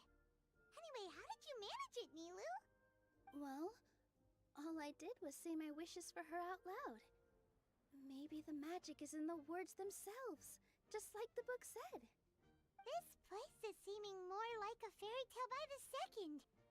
I mean, or some are called the Forest of Blessings, so it kind of makes sense. Well, anyway, Paimon thinks this magic suits you perfectly, Nilu.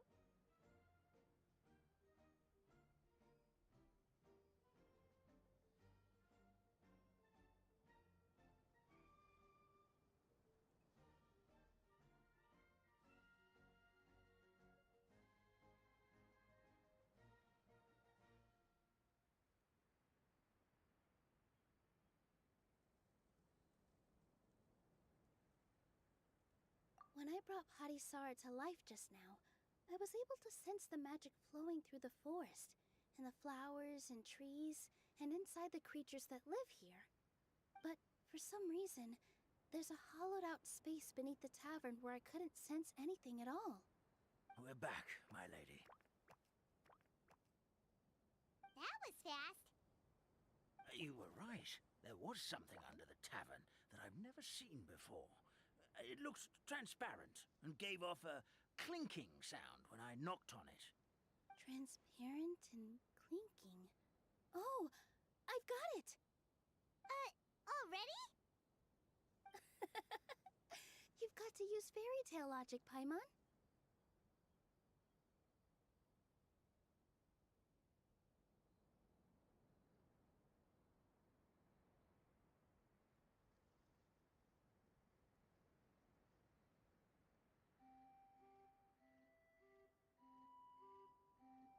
That's right. An empty ink bottle, to be exact. Still remember the taste of the magic tonic you took a sip of, Paimon? Yeah, it was ink. Oh, Paimon gets it now! Traveler, Paimon, will you come gather some ingredients with me? I learned what we need to make the magic tonic back in the Hut of Blessings. Sure thing! What do we need to get? A setting sun that never sets, a dragon that cannot fly, and a moon that only shines at night. Where are we supposed to find crazy things like that? What? How did you get that so fast?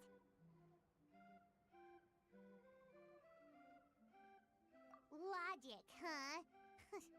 Lucky guess, more like.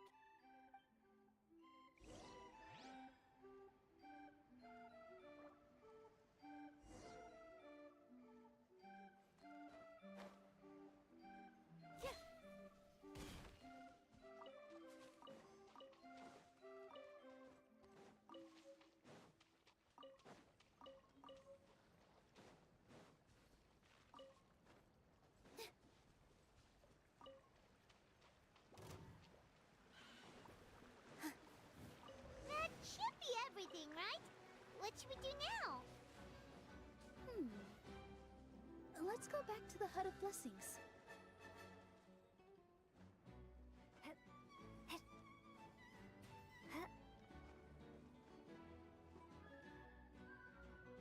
Give me just a second. I'm gonna go fetch an ink bottle from the other room. Paimon doesn't get it. All the ingredients are super tasty, but somehow the final product turns into ink. Well, anyway, Paimon's not going anywhere near this stuff this time. Not even if you bribed her. Sorry to keep you waiting. Let's see. According to the book, first you do this, then this, and then... It's done!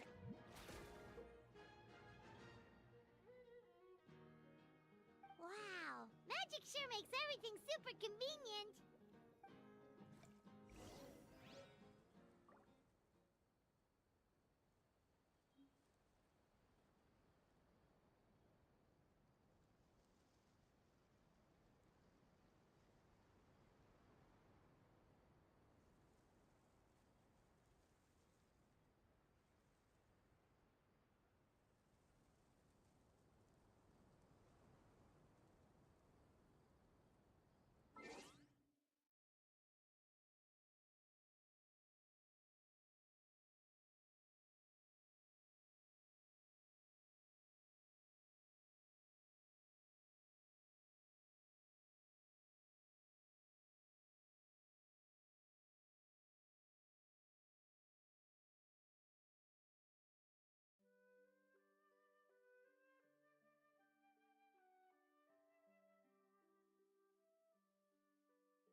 This is it.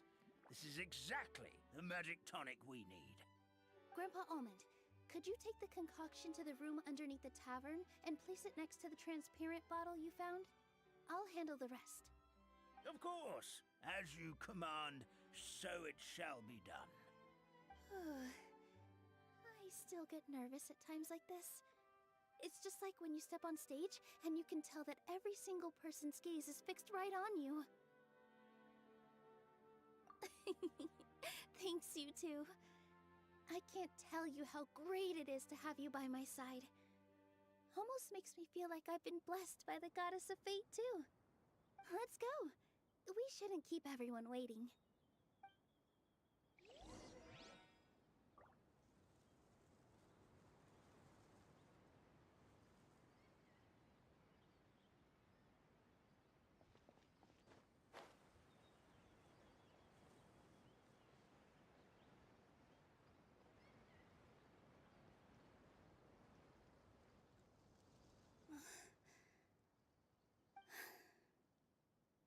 Forest, please heed my words and accept my blessings. May your spring of wondrous magic never run dry. And may all who call you their home lead happy, fulfilling lives.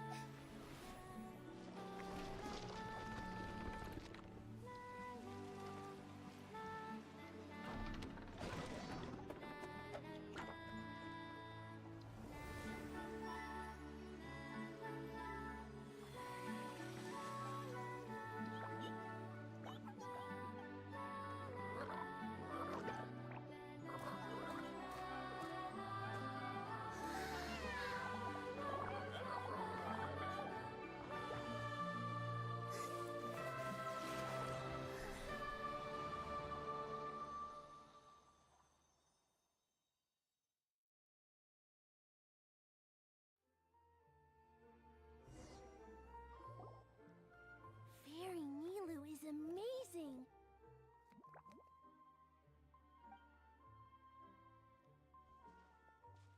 Wow, it's so pretty! What a beautiful tavern!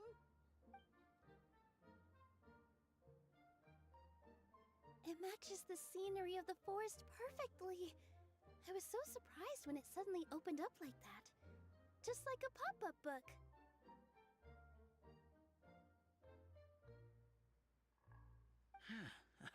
I remember now. I remember everything. It was me. I was the one who went to the top of Constellation Metropole and witnessed the goddess's prophecy. The hero who shall save this world will descend upon the cliff of prophecy. The hero, supported by their companions, shall restore peace to this world. So the prophecy really did have all the answers. You just forgot the first half. That's why I was waiting near the cliff of prophecy. Wonderful. Simply wonderful. There's still some hope left for old Armand after all.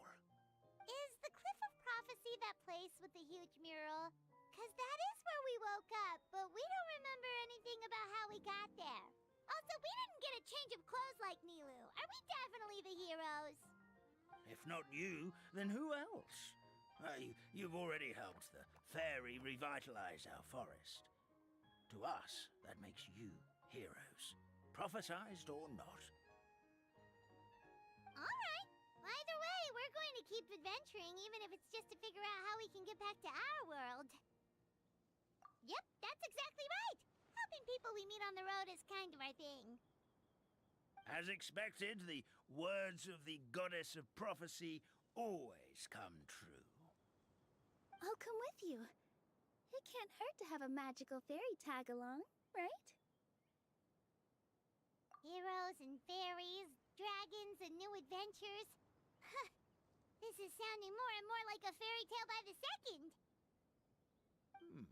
I would say your next stop should be Constellation Metropole. It's Simulanka's most prosperous city, just across the sea. Once you've arrived at the Astral Garden at the highest point in the city, maybe you can try seeking divine counsel from the goddess of prophecy herself. Are you leaving, Fairy Nilu? I'm afraid so. There are still other people who need my help. I won't go far, though, and I'll come back to visit the minute I have time to spare. So be a good girl, Padisara, and help out Grandpa Alma whenever you can, alright? Mm-hmm. Got it. Padisara will wait here for you. That's a good girl, Padisara. I almost forgot.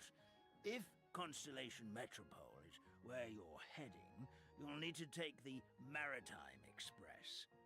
I'll head to the station first thing tomorrow morning and wake up that lazy station master for you.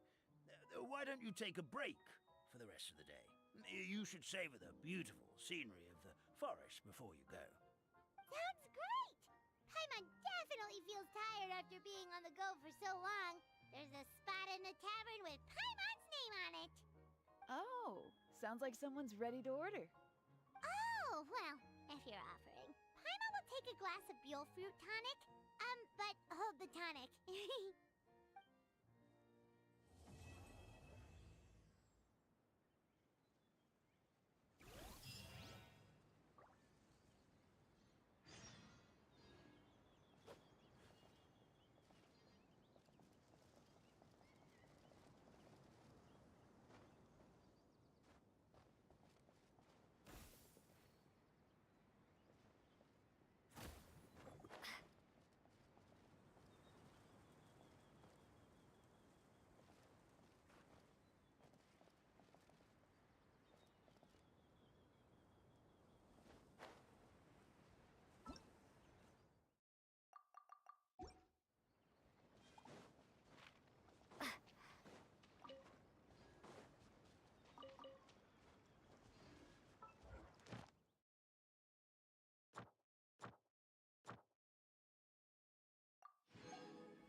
A reward on the road.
closer from this world?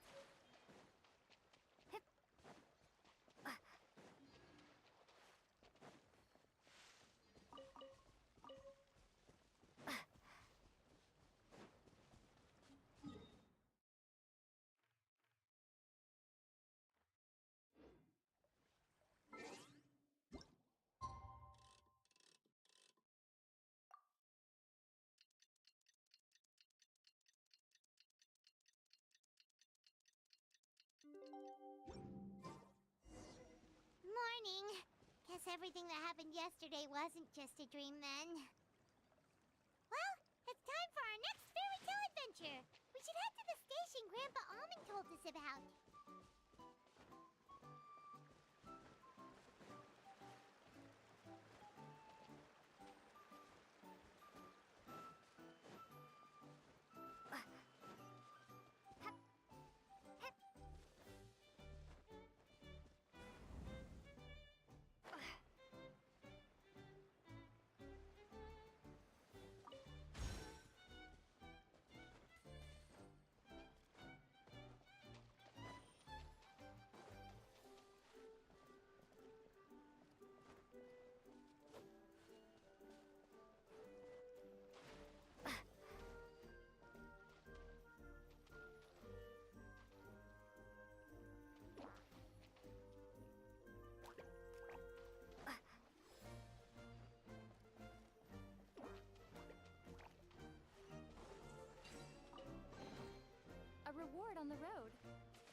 this world?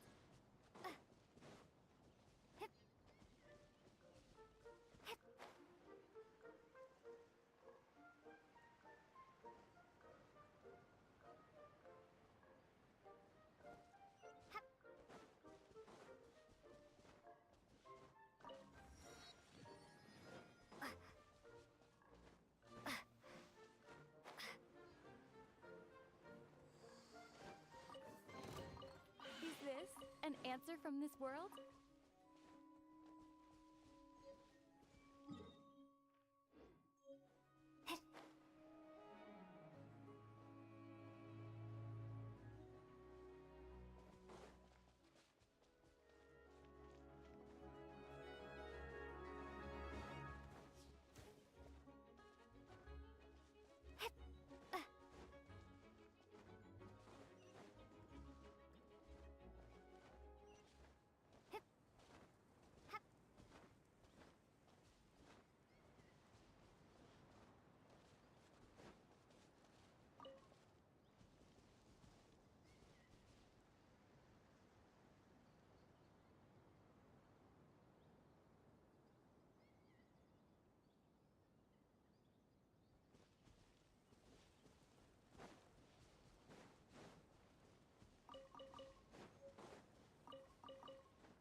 this an answer from this world?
A reward on the road.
Get up, said Jewel.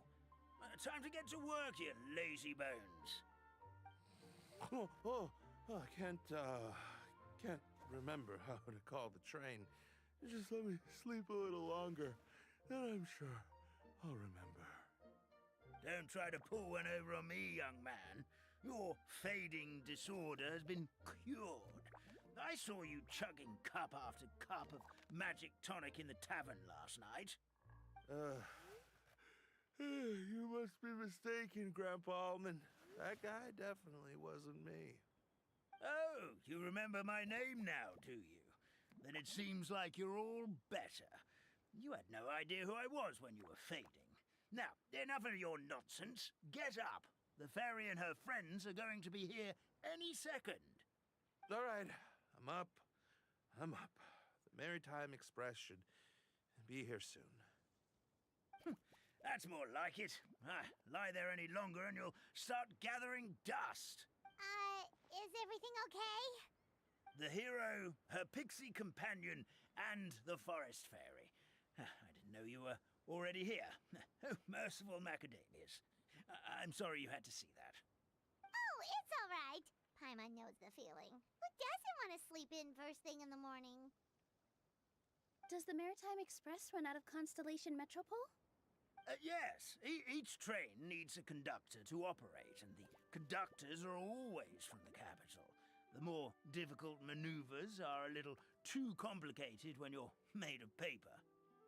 Oh, so you mean the people of Constellation Metropole aren't origami animals like you? Well, the city welcomes visitors from all over the world, so you're bound to run into some forest dwellers there. But yes, generally speaking, the residents of Constellation Metropole look quite different from us. You'll see for yourself soon enough. Here comes the train.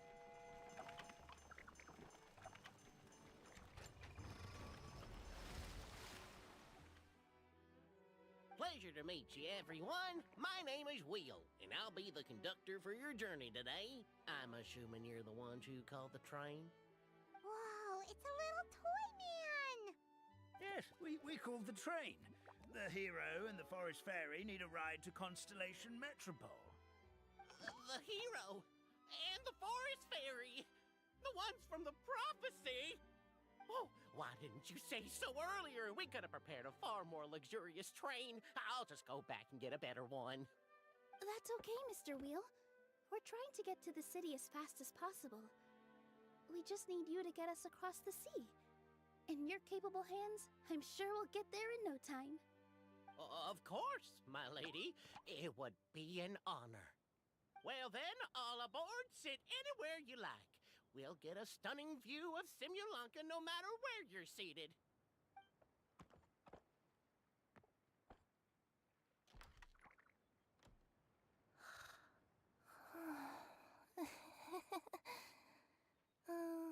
Breakfast.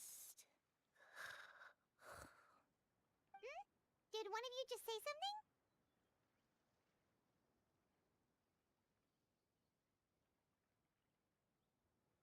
Wasn't me either. Breakfast. Oh, come back. Sounds like the voice is coming from inside the train.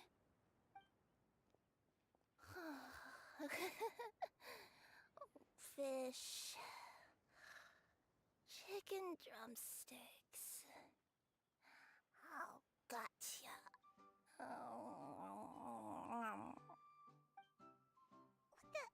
What's Kirara doing here?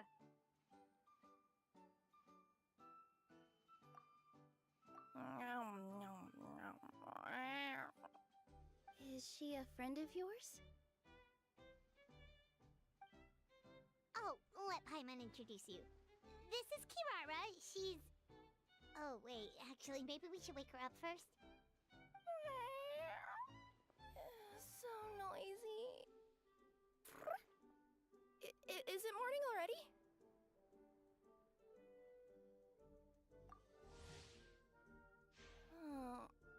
Morning. Huh? Traveler! Paimon! It's you? Which means... Oh, thank goodness. It was all a dream after all.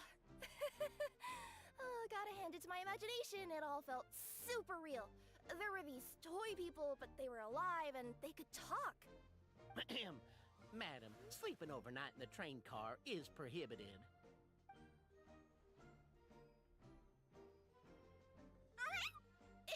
It wasn't just a dream? It's all right, Kirara. Apparently we're in a world called Simulanka. We got here yesterday, too. Simulanka? So, that's what it's called. I spent all day yesterday wandering around this one city. The toy people called it Constellation Metropole. I was trying to find a way to get back home. I was seriously starting to think I'd gotten on the bad side of some great yokai and gotten swallowed whole. I take it you're Inazuman then, Miss Kirara? She sure is. But, Kirara here is kinda special. Let Paimon introduce you for real this time. Kirara is a Nekomata from Inazuma. She works as a courier for Komanie Express. Huh, nice to meet you. I'm Nilu, a member of Zubair Theater. You can usually find us performing in Sumeru City's Grand Bazaar. Right now, though, I suppose I should introduce myself as the Fairy of the Forest of Blessings. Oh, you're Nilu! I've heard a lot about you from my deliveries in Sumeru. I even saw one of your performances back in the day. You're an amazing dancer. But, did you say you were a forest fairy? Oh, yeah, that's her new identity here in Simulanka. Oh, speaking of new identities, looks like you got a new outfit yourself, Kirara! Yeah, I know! It confused the heck out of me yesterday. I just woke up in a set of brand new clothes I'd never seen before. That must mean you have a big part to play here, too!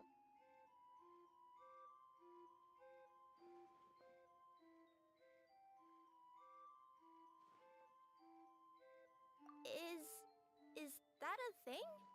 I guess I am wearing a pair of boots, but still. Did you by any chance hear a voice speaking to you before you got here, Miss Kirara? A voice...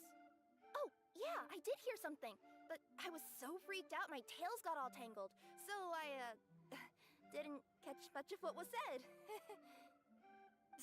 Sorry for the interruption, but this, Nekomata friend of yours, she doesn't eat hamsters, does she? Or frogs? Oh, no need to worry, little guys. I would never do something like that. Well, unless I've been out in the wild too long without anything to eat. Oh, speaking of eating, I am getting a little hungry.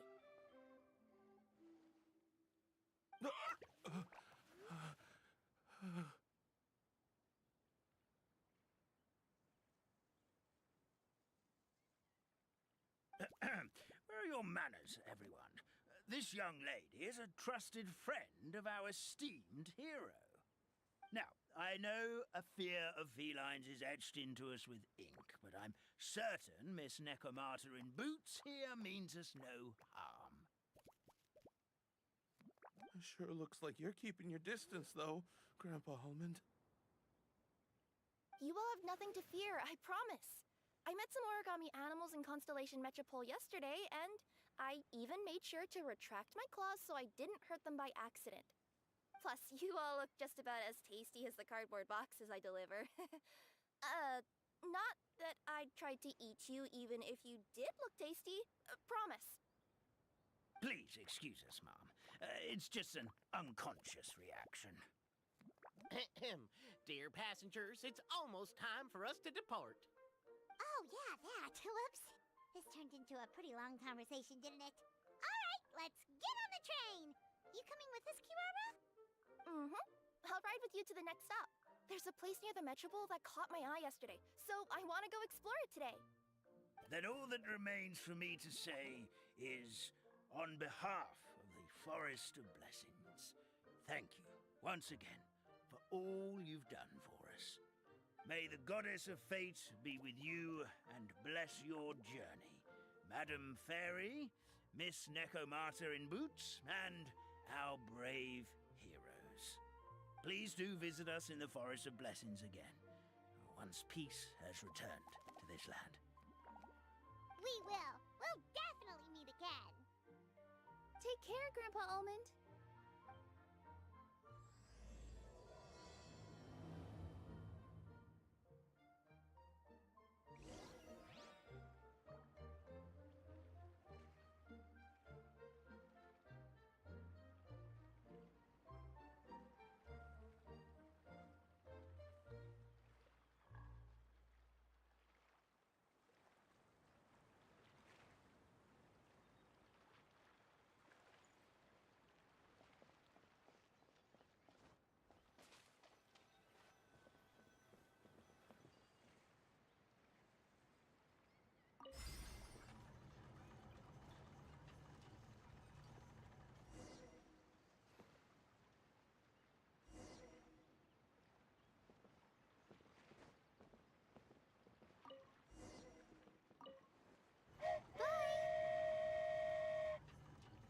a safe trip! Wow, a train ride over the sea? What an incredible view! Please keep your head and arms inside the train at all times. We don't want anyone falling into the sea.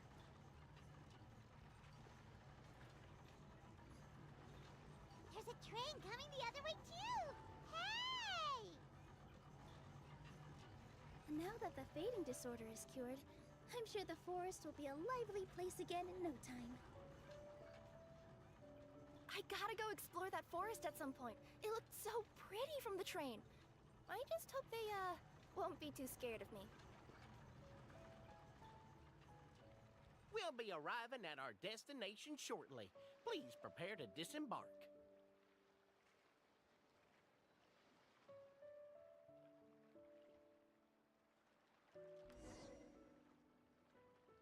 Here we are! Constellation Metropole is right over there. It's a short walk from here to the Gear Sky Ladder, which will take you right to Metropole Square. And thank you again for choosing Maritime Express. Great! And thanks to you for a smooth and pleasant journey, Mr. Wheel. The train cars were comfortable and spacious, and I had a great night's sleep. I'll definitely be back. As you wish, ma'am.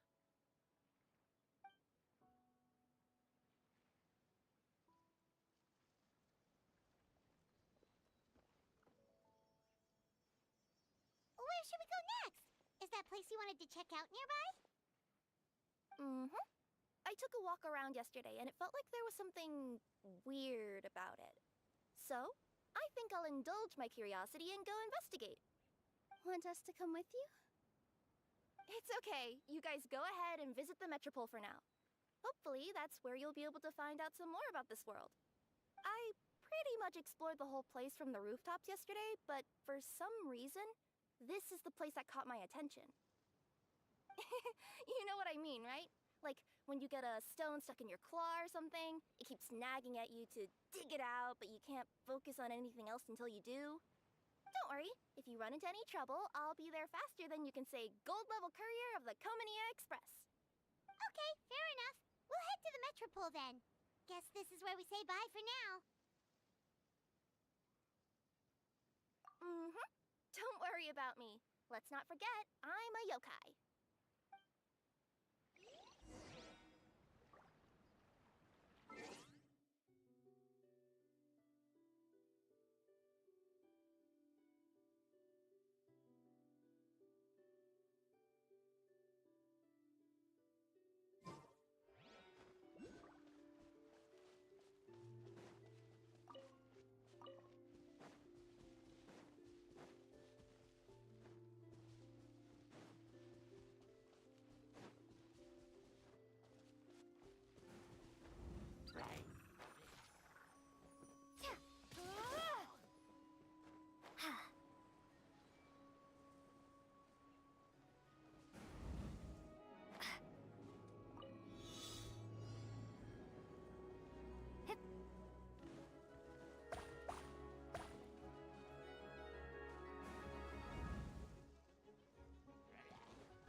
A reward on the road.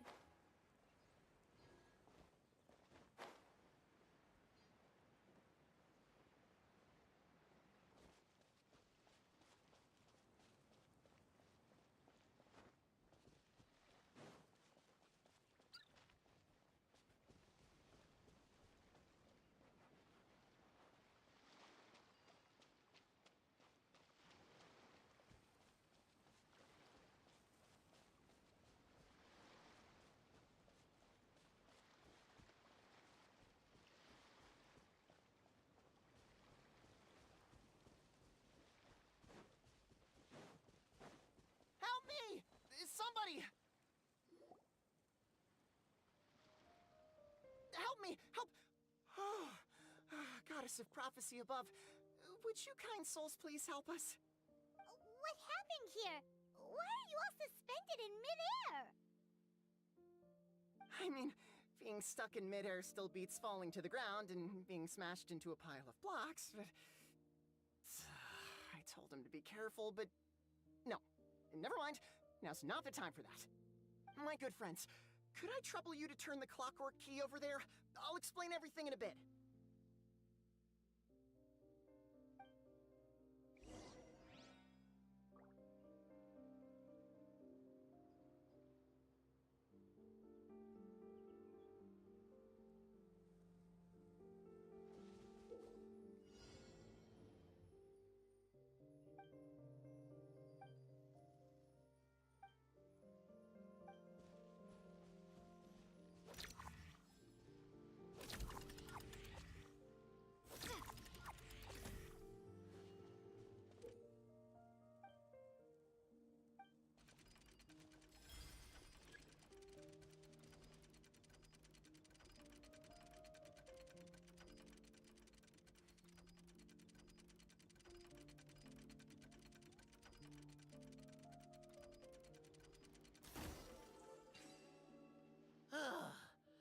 Thank you. Oh, thank you. What happened there? It almost seemed like we turned back time. I take it this is your first time witnessing the power of the Goddess of Prophecy, then? If so, I can see why you might think that.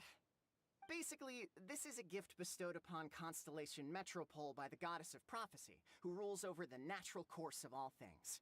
It helps those who have deviated from their proper path to get back on track. Proper path? Do you mean everything that happens in the Metropole has been planned out since the very beginning? Why are you saying that as if it's a bad thing? You're not explaining it clearly. Here, allow me. Of course, all the residents of the Metropole have the freedom to live their own lives.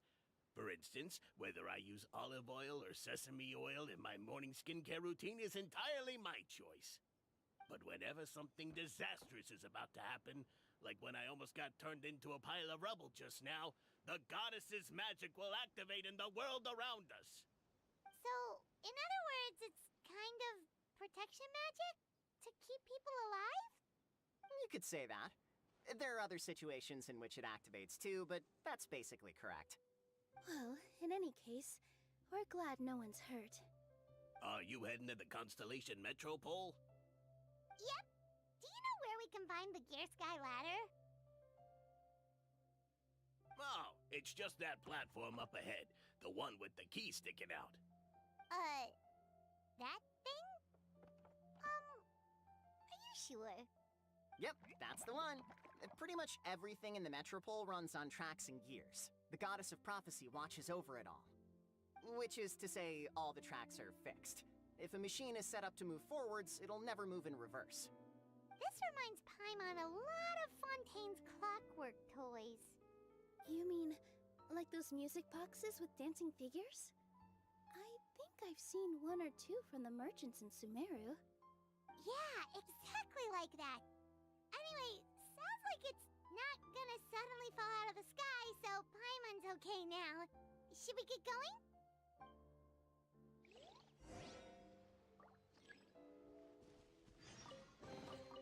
I'll keep this close.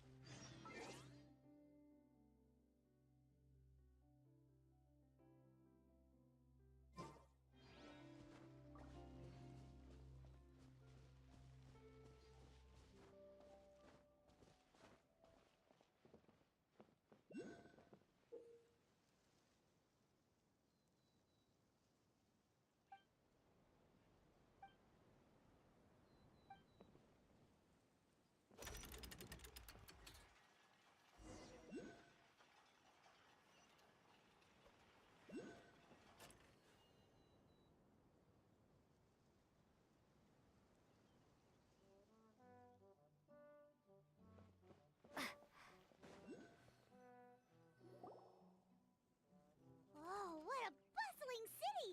This place is fit for a king!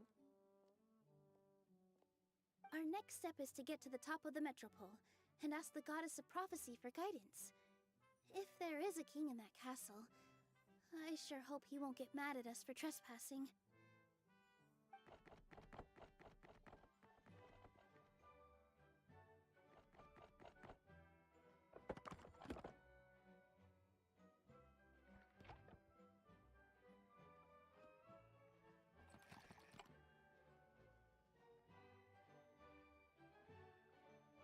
Wait for the king! Oh, darn, we jinxed it. Oh, no. Did he overhear us talking about us sneaking into his castle? Paimon hopes he's not mad. Silence!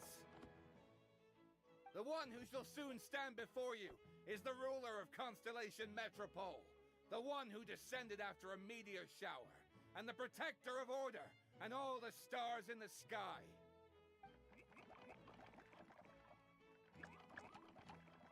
That's a long list of titles. I bid ye welcome, guests from afar. Long have I heard of your grand deeds, O fairy, who restored the lifeblood of the forest, O hero, who, huh?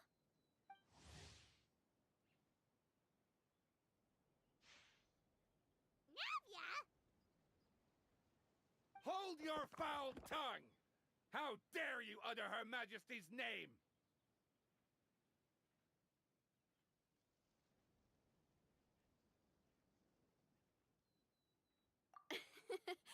Nice one, partner.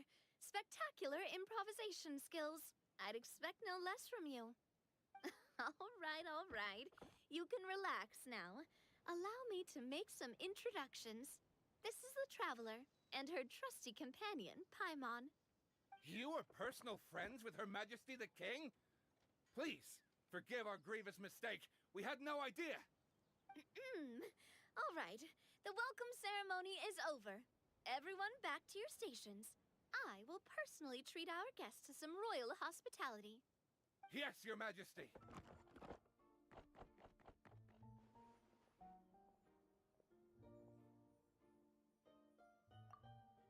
Oh, come on. I've already sent them off. So, anyway, how did you guys get here? We were gonna ask you the same thing! Also, how are you already king of this nation? And where did you get a crown? Oh, wait, don't say it! You just woke up like this, right? Sounds like you've answered your own question. But before I woke up, I heard a voice say to me, "You are the king of Constellation Metropole. Now go forth and save your city." A similar thing happened to me. Oh, yeah, sorry. You must be the fairy of the Forest of Blessings, right? This is Nilu, a friend that we made during our time in Sumeru.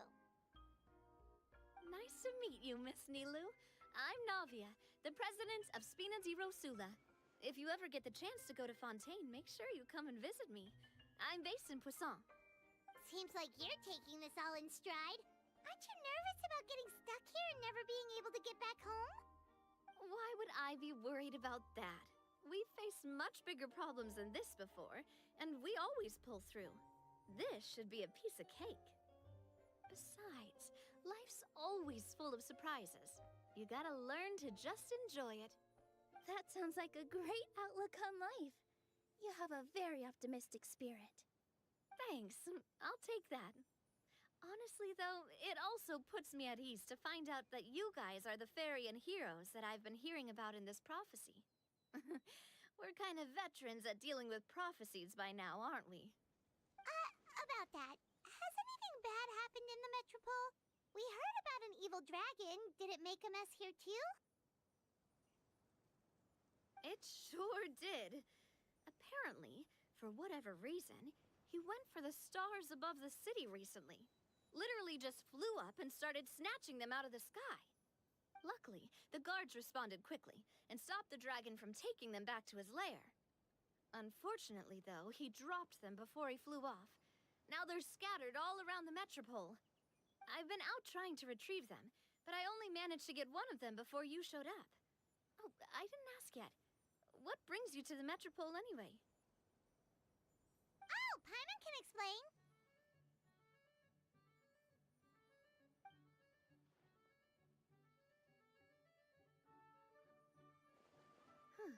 I see. So, you want to consult the Oracle of the Goddess of Prophecy. Do you know how we can do that, Miss Navia? Well, the goddess's statue is indeed at the top of the castle. I can take you up there.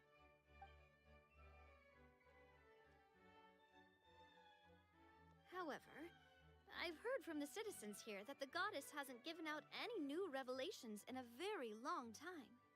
Really? But Grandpa Almond told us that he received his prophecy from the goddess. Oh, that's probably because the prophecy about the hero of Simulanka has been around for a very long time. But recently, people realized that the goddess didn't reveal anything about what's supposed to happen after peace has been restored. Huh.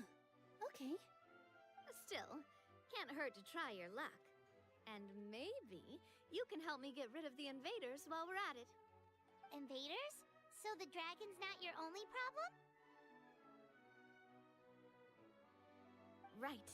The forest isn't the only place where strange things have been happening to the residents. Have you come across the gift from the goddess of prophecy yet? You mean the protection magic that stops them from coming to harm? We saw it in action.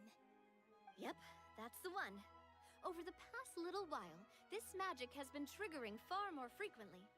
We don't know if it's simply because the metropole has grown a lot more dangerous, or if there's a deeper reason behind it.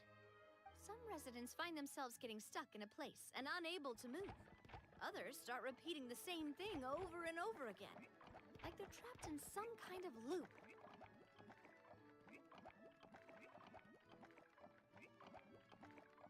If we were to use clockwork toys as an analogy, could it be that the tracks have eroded, or the gears have slid out of place?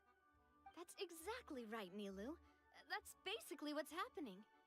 Anyway, some of the monsters outside the city saw this as an opportunity to launch an invasion. But we didn't see a single monster on our way here.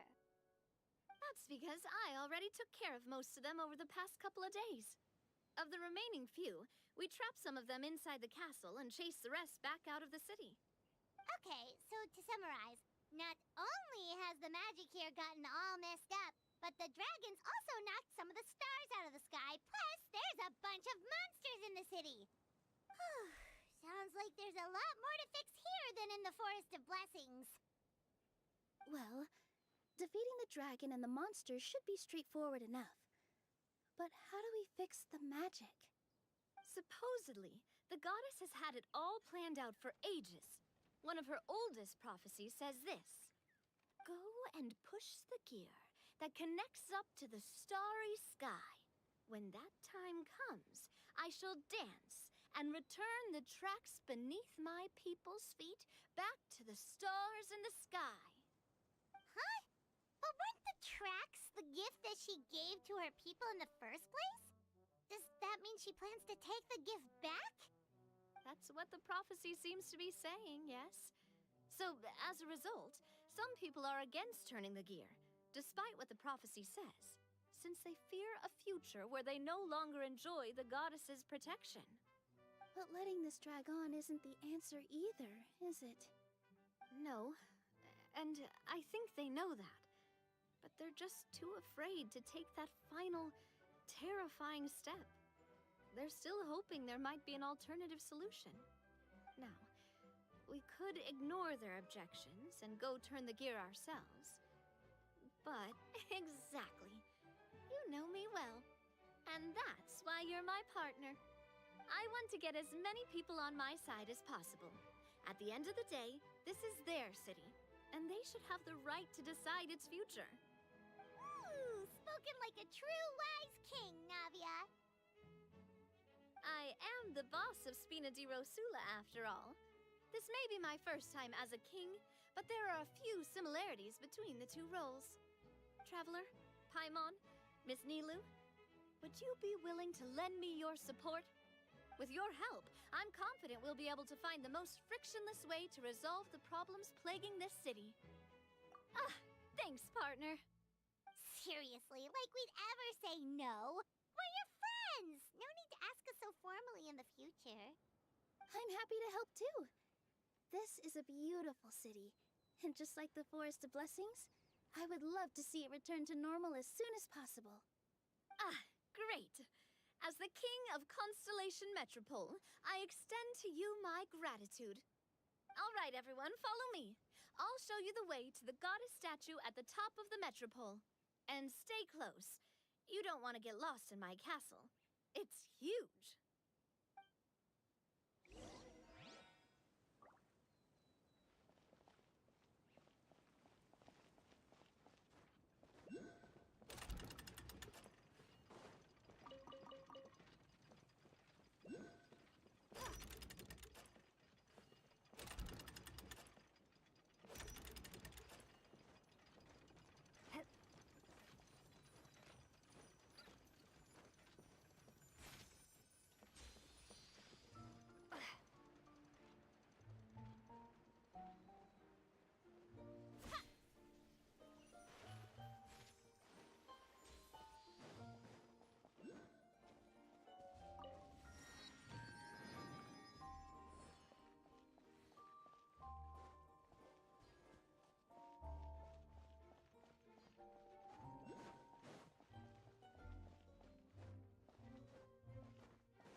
keep this close.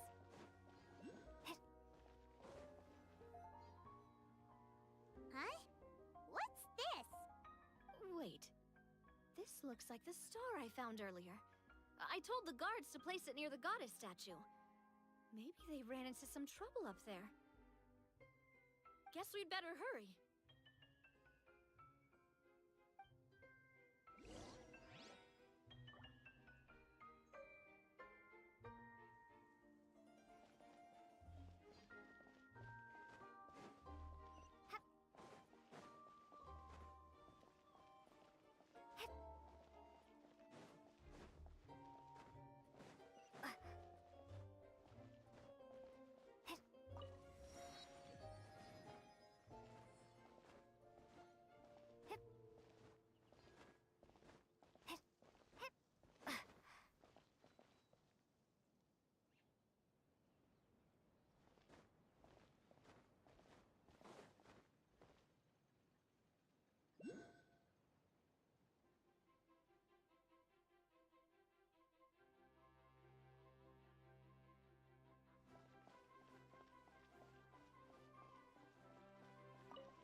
I'll keep this close.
Prepare to be blown away!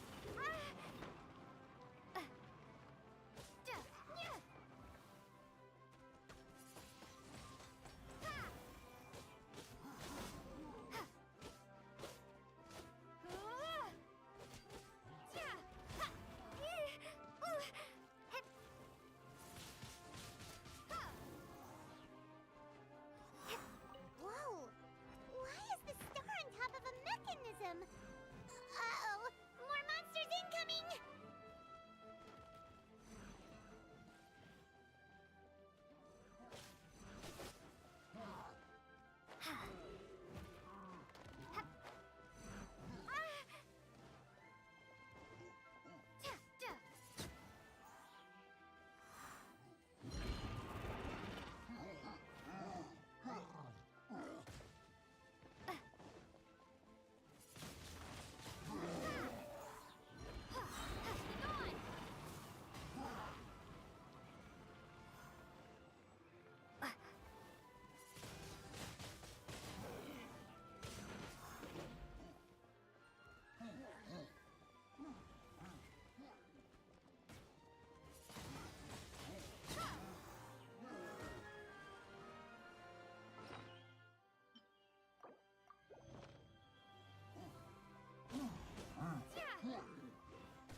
Windblade!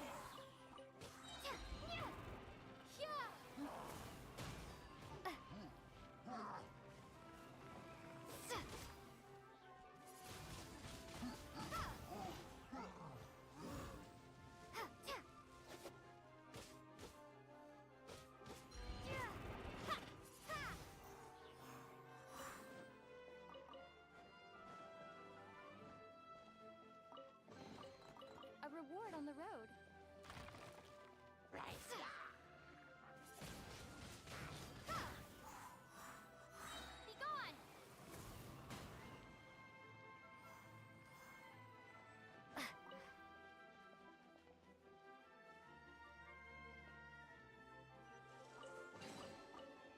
keep this close.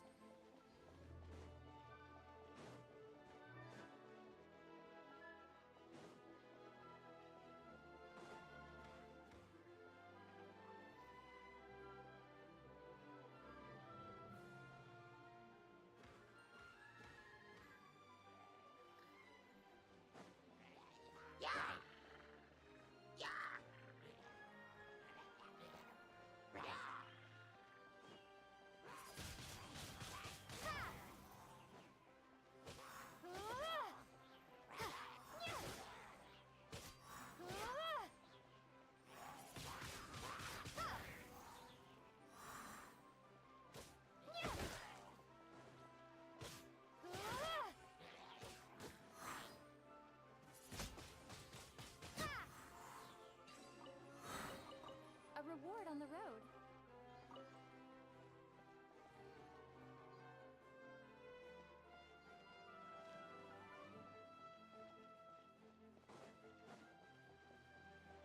Feels like they really didn't want to give that to us.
I'll keep this close.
reward on the road.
Drat!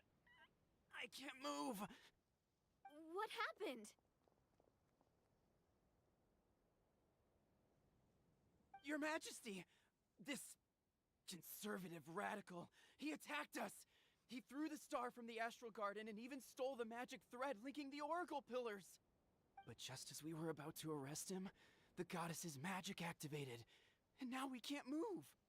No! Nobody touched the celestial gear! What's an oracle pillar? You need to use it to pray to the goddess. I'll explain later. First, let's help these guys.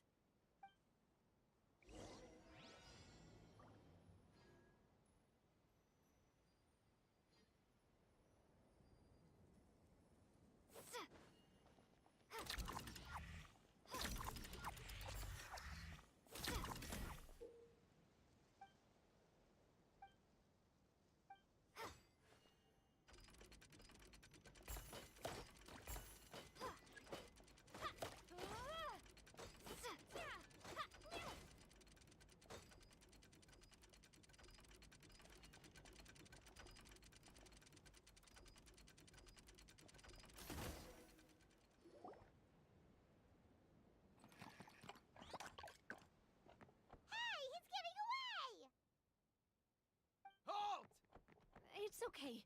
Let him go. But, Your Majesty!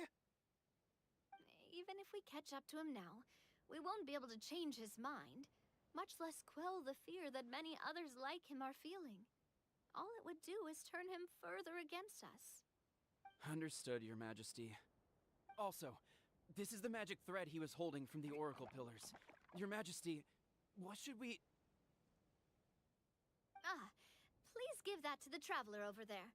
I believe they have some questions for the goddess. Yes, Your Majesty.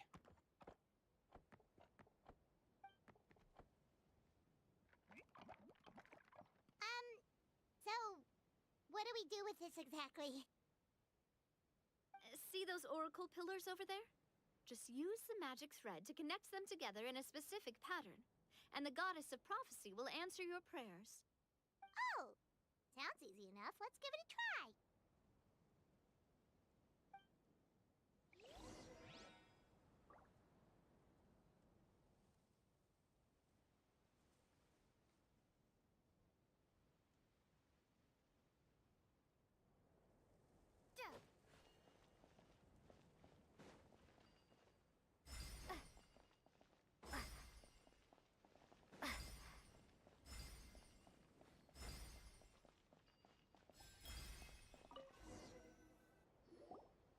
It worked!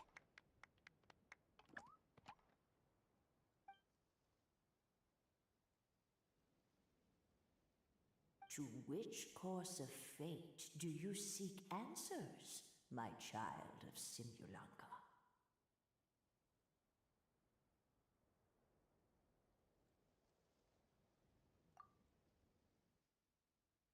The hero from another world, supported by their companions, shall restore peace to this world.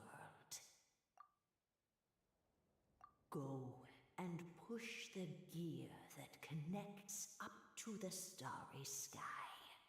When that time comes, I shall dance and return the tracks beneath my people's feet back to the stars in the sky. So, Miss Navia was right. The goddess of prophecy didn't tell us anything about the future. Fair enough. Guess we'll just have to play it by ear.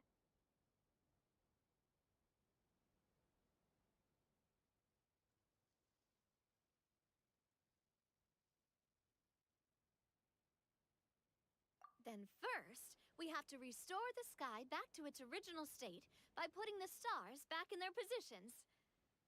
But it looks like we haven't recovered all the lost stars yet. Well, at least we know what we're looking for now. We just need to keep going. That said, the metropole is huge. Where do we even start? Oh, that's the easy part.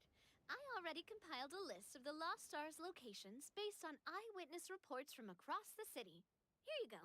They should all be marked. Would you mind going around and fetching them for me? I have a few other things to take care of. You got it. We'll be back in no time. Oh, awesome. In that case, meet me back here once you've found them all.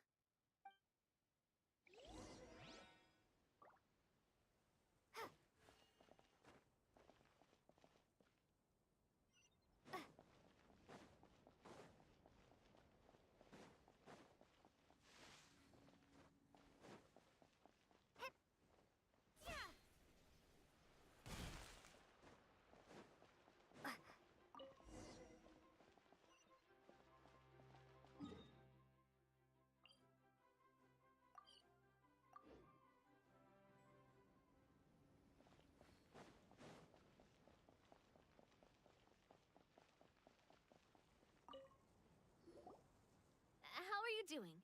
Found them all? Wow. You guys are efficient. Now let's go hang them up in the sky. In the sky? How do we get up there? Oh, I got us covered.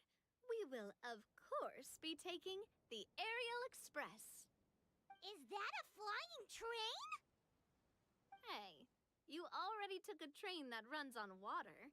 Is a flying train really that much weirder? Well, at least the Maritime Express still runs on a track. Oh, come on. Don't worry about it. This train has been blessed by the goddess of prophecy. Its whole purpose is to protect the metropole skies. It took me a lot of effort to find it, you know. I don't think anyone's used it in, like, 100 years. 100 years? Are you sure it's safe? Let's not forget that the goddess of prophecy's magic has been going haywire recently. Well, it's not like we have any other options. Unless you want to do the honors, Paimon. Fancy flying up there on your own? No, thank you. It's way too high up. Oh, wait, Nilu. You've got a feel for how magic works here.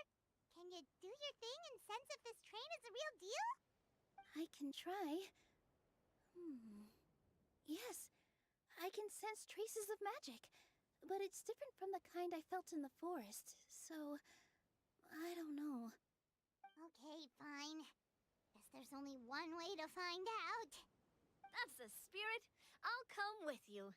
Miss Nilu, will you be joining us? I think I'll stay behind. That way, if something does go wrong, you'll have someone on the ground to get you some help. That makes sense. If the train does break down, you can make us a giant origami crane to come bail us out. Or if a crane's too difficult, a finch could work.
never been on a flying train before.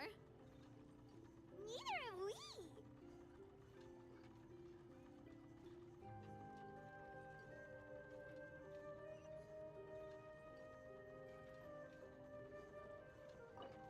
That should do it.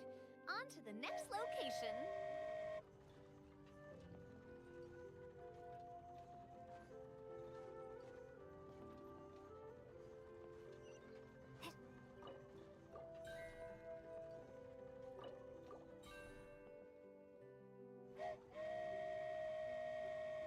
We are so high up. Don't look down. Don't look down. Oh, hang in there, Paimon. The hard part's nearly over. After that, it's downhill all the way. Don't say downhill all the way. That is the last thing Paimon wants to hear.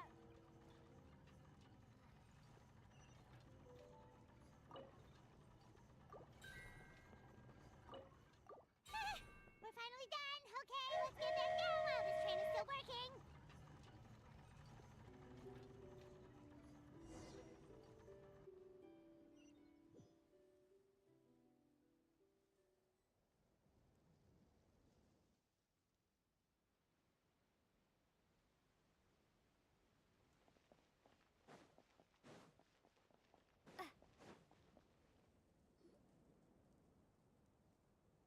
Great job!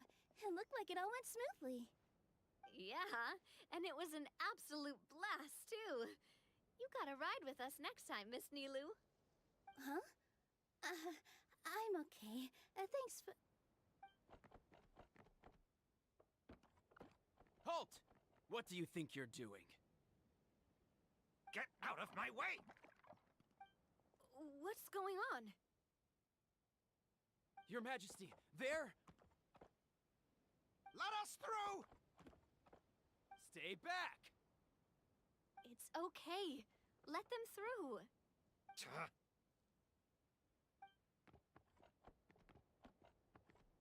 Your Majesty, could we please ask you not to turn the gear that connects up to the sky? And why is that? As you have seen, the goddess's gift is very important to us. It keeps us from harm and protects our very lives. Some of us, we just aren't ready to lose that protection. I see. I understand. Huh? Your Majesty, do you mean... I won't turn that gear. Not until you're ready. What? I've said before that the Metropole belongs to the people, and they should have the right to decide its future. But let me ask you this. How do you plan to solve the issues we are currently facing? Well, we'll start by rescuing the people that have gotten stuck. And then we'll find a way to figure out the true cause of this crisis. And have you made any headway on that? The true cause, I mean. Unfortunately not. Hey, you little... I'm sorry, my friend, but it's the truth. You have friends and family that have been affected, don't you? That have gotten stuck? Duh. I understand your concerns. But if we let this drag on for much longer, the situation may well get worse. More and more people will be frozen by the goddess's magic. Yes, but if we turn that gear now, all the tracks in this city will disappear. I know this is a hard decision to make. But have you ever thought about why the goddess might have made things this way in the first place? Huh? Why do you think she might decide to take back her gift and stop revealing further prophecies about the future? Are you saying she has abandoned us? No. Quite the opposite, in fact. What do you mean? The goddess dearly loves this world and all the people of Simulanka. And because she loves you so much, she wants you to be able to choose your own path. Every parent hopes their child will have a happy and carefree life. But if they're overprotective, then all they'll manage to do is keep their child trapped. If a mother bird lets her baby ride on her wings for too long, her child will never learn how to fly. Perhaps the goddess of prophecy has always known that one day she'll have to let go. Children can only become independent if they're allowed to form their own opinions, make their own decisions, and deal with the consequences on their own. Only then will they be able to continue their journey alone, even after their parents are gone. But we've relied on the goddess's protection for so long. We don't know what it's like to go it alone. We don't know if we have what it takes. Are you kidding me? I think you've proven yourselves more than capable of that. What do you mean? You made a call in a time of crisis, and you've come all this way to talk to me. Even the guards couldn't stop you. That must have taken a lot of courage. But we only did it because we were scared. Why you set out on the journey doesn't matter. What matters is that you've proven you can choose your own path. My friend, I fear our king is right. It is time for us to face our fears. What? But we... We can't go on living like this. Living in fear. Look at what it's driven you to do. You threw away a star personally created by the goddess of prophecy herself. You once revered her more than any of us. And I think the king is right. She hasn't abandoned us. So, why don't we put our trust in her one more time?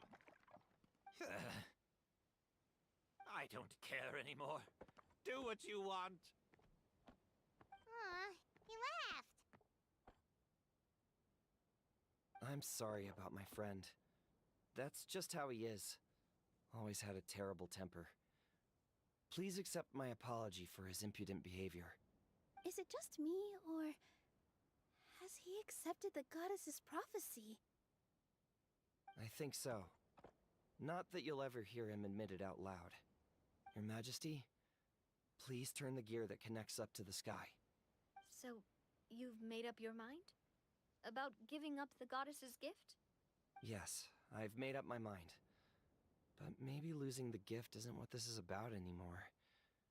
Because we've gained something too. You have given us courage. Well said. I am proud of your decision. Now, gather around, everyone, and join me as we make the night sky of this wonderful city turn once more.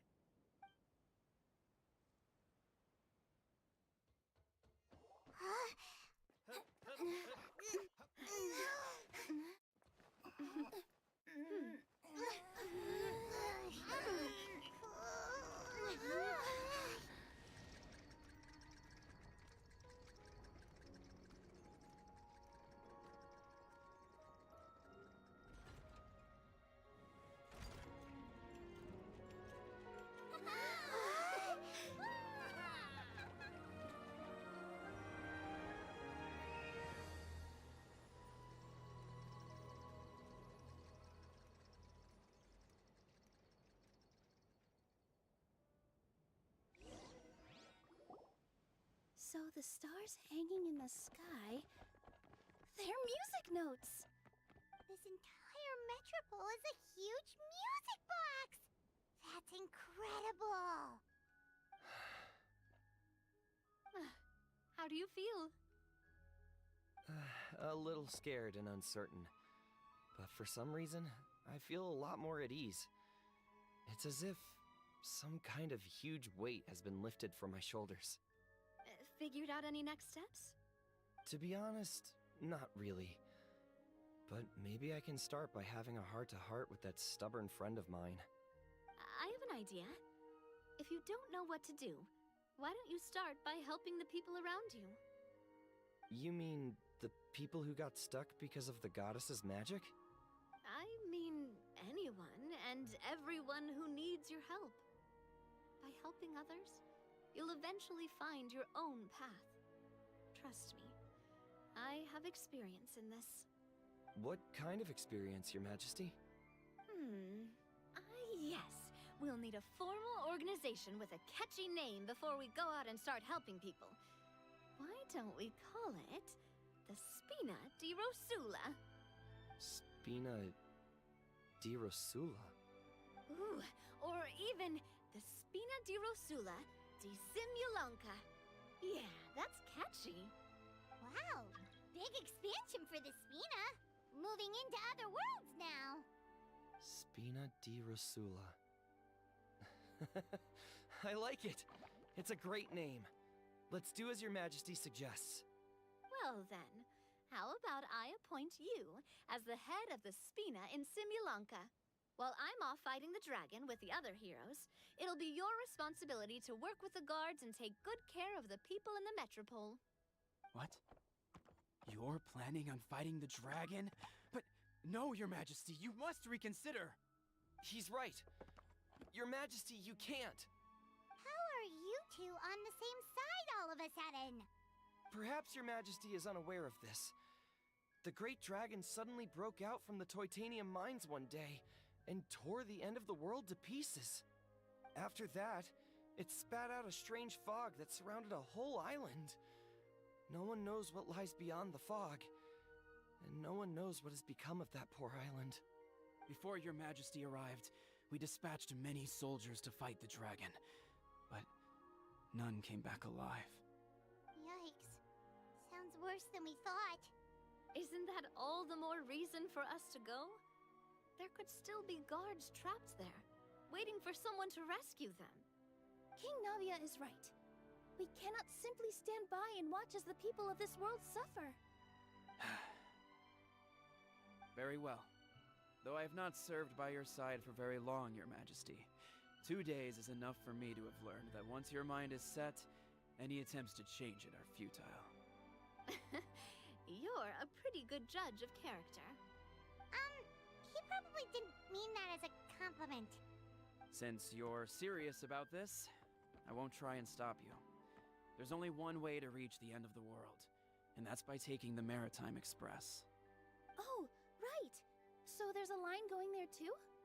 Yes, it was originally built to serve the workers commuting to the Titanium mines, but it has been abandoned since the dragon attack.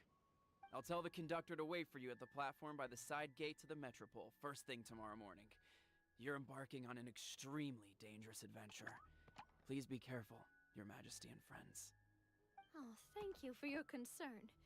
While I'm gone, I leave the Metropole in your capable hands. Yes, Your Majesty. Just call me boss from now on. That's what everyone in the Spina calls me, and it's what I'm used to.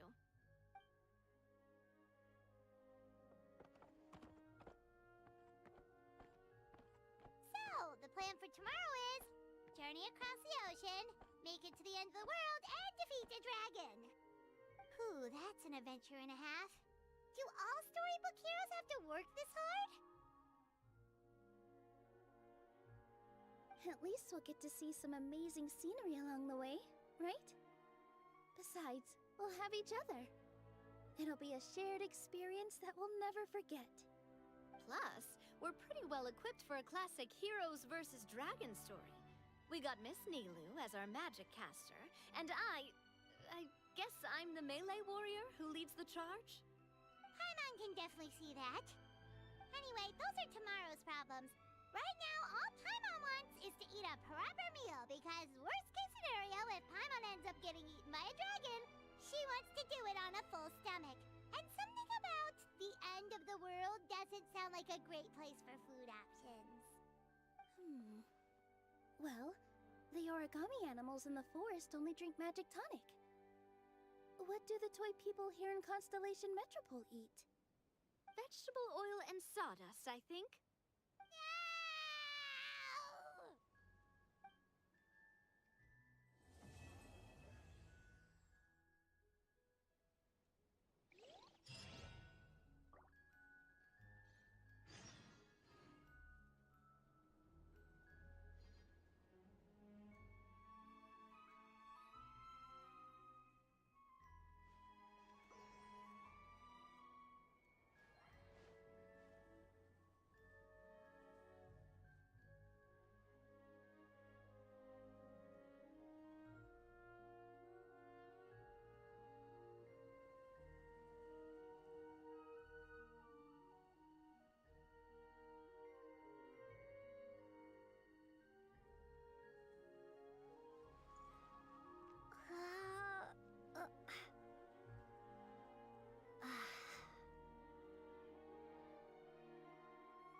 name is Candace.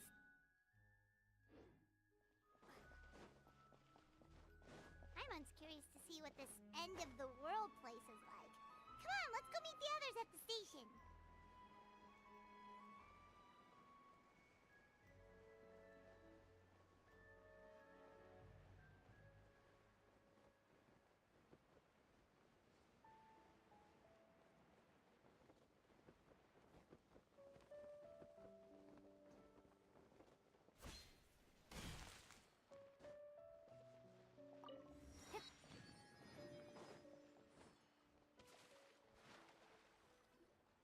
Carriage inspection, check. Wheel and axle inspection, check. Power inspection. Good morning, Mr. Wheel. Oh, good morning, heroes of Simulanka. Hey, our old friend Wheel is the driver again. That already puts Paimon at ease. Are you certain you don't want us to accompany you, Your Majesty? I am. You can leave the dragon slaying to us. My partner's a pro. She does it all the time. What remarkable friends Her Majesty has. With such great heroes by your side, I'm sure you'll best the dragon with ease. We won't keep you any longer. All right, then. Look after the city for me while I'm gone. Yes, Your Majesty.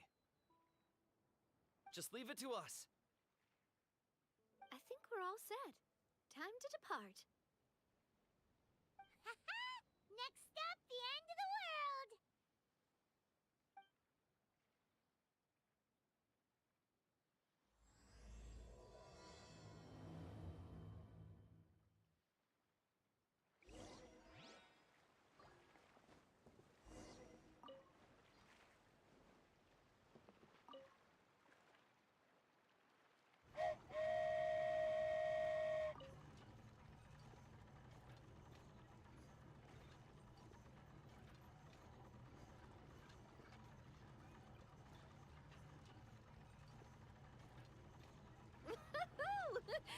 So this is what it feels like to ride a toy train.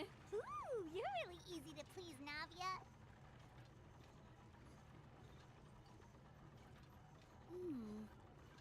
Looks like the fog ahead is getting thicker.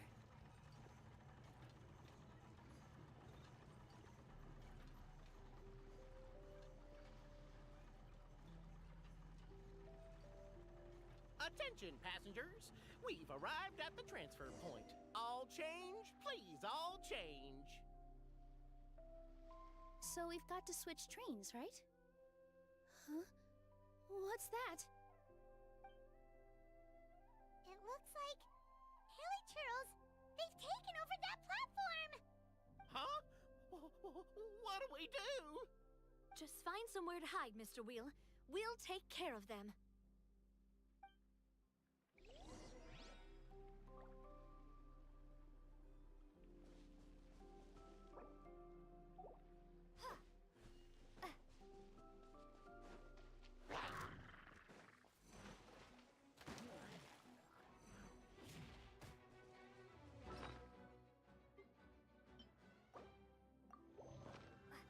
Be gone!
all of them.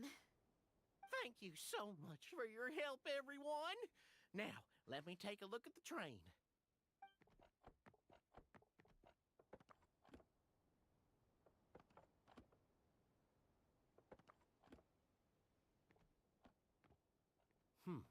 The carriage is a little scratched up, but there doesn't seem to be any real damage. And the engine's still operating normally, so I think we're good to go. Wonderful. Let's keep going then.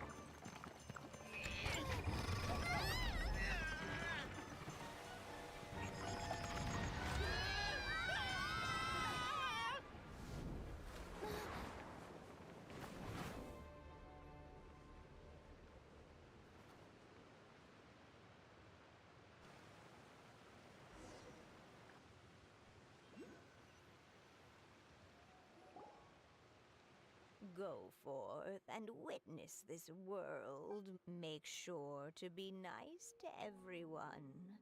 I leave it to you. Are you okay, Miss Nilu? I'm fine, but I think the traveler is still unconscious.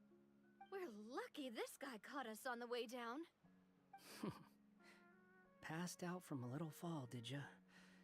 How fragile. Oh, cut her some slack. The traveler's had a rough few days. We should just let her nap for a bit. But my leg's falling asleep. You couldn't have set her down on the grass over there, Hat Guy? Ha! I go out of my way to save 4 people who fall out of the sky, and now you're nitpicking my choice of soft landing? That's the most ridiculous thing I've ever heard.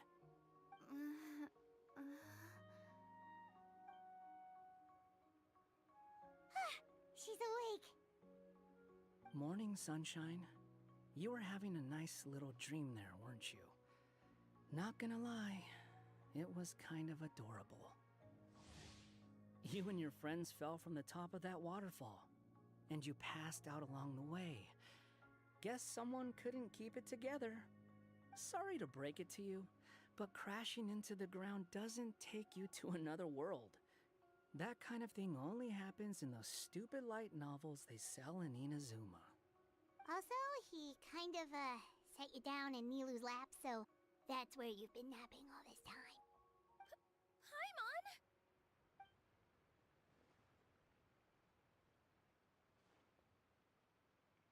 Oh, no.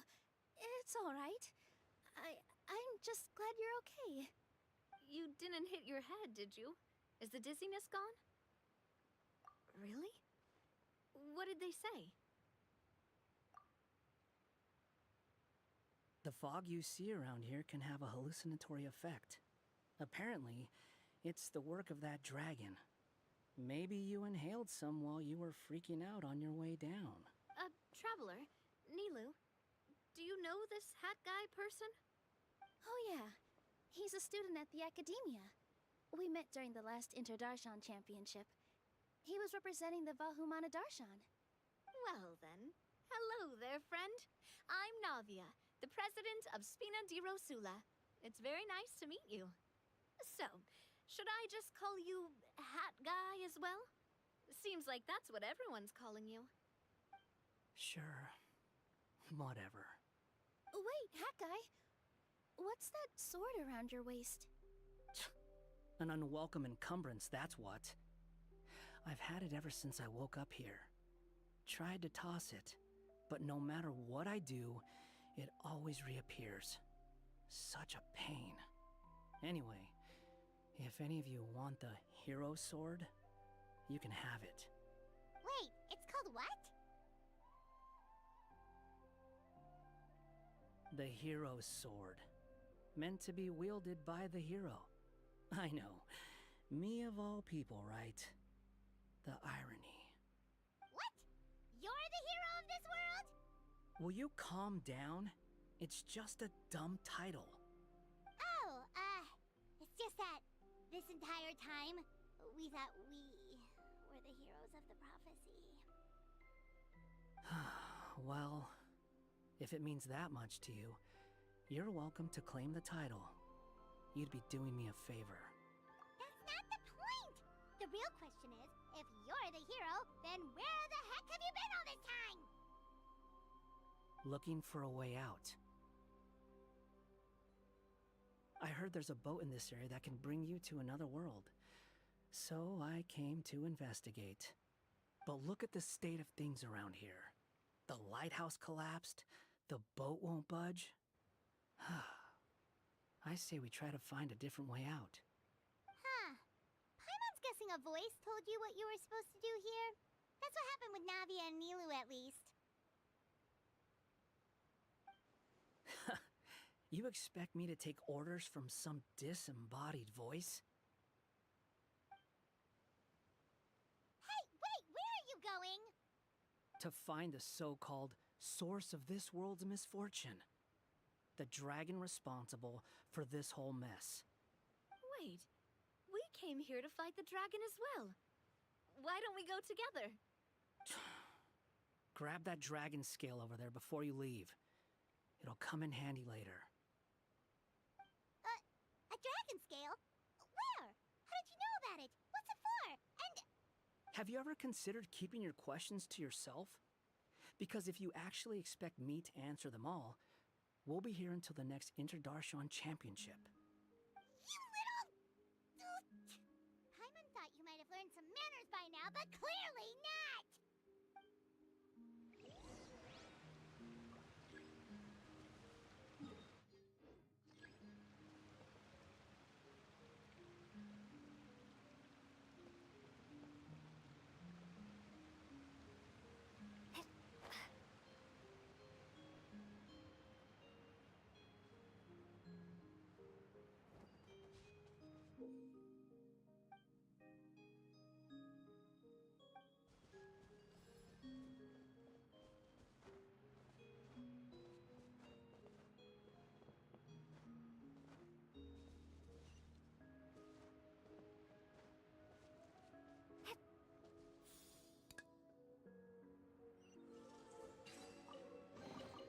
I'll keep this close.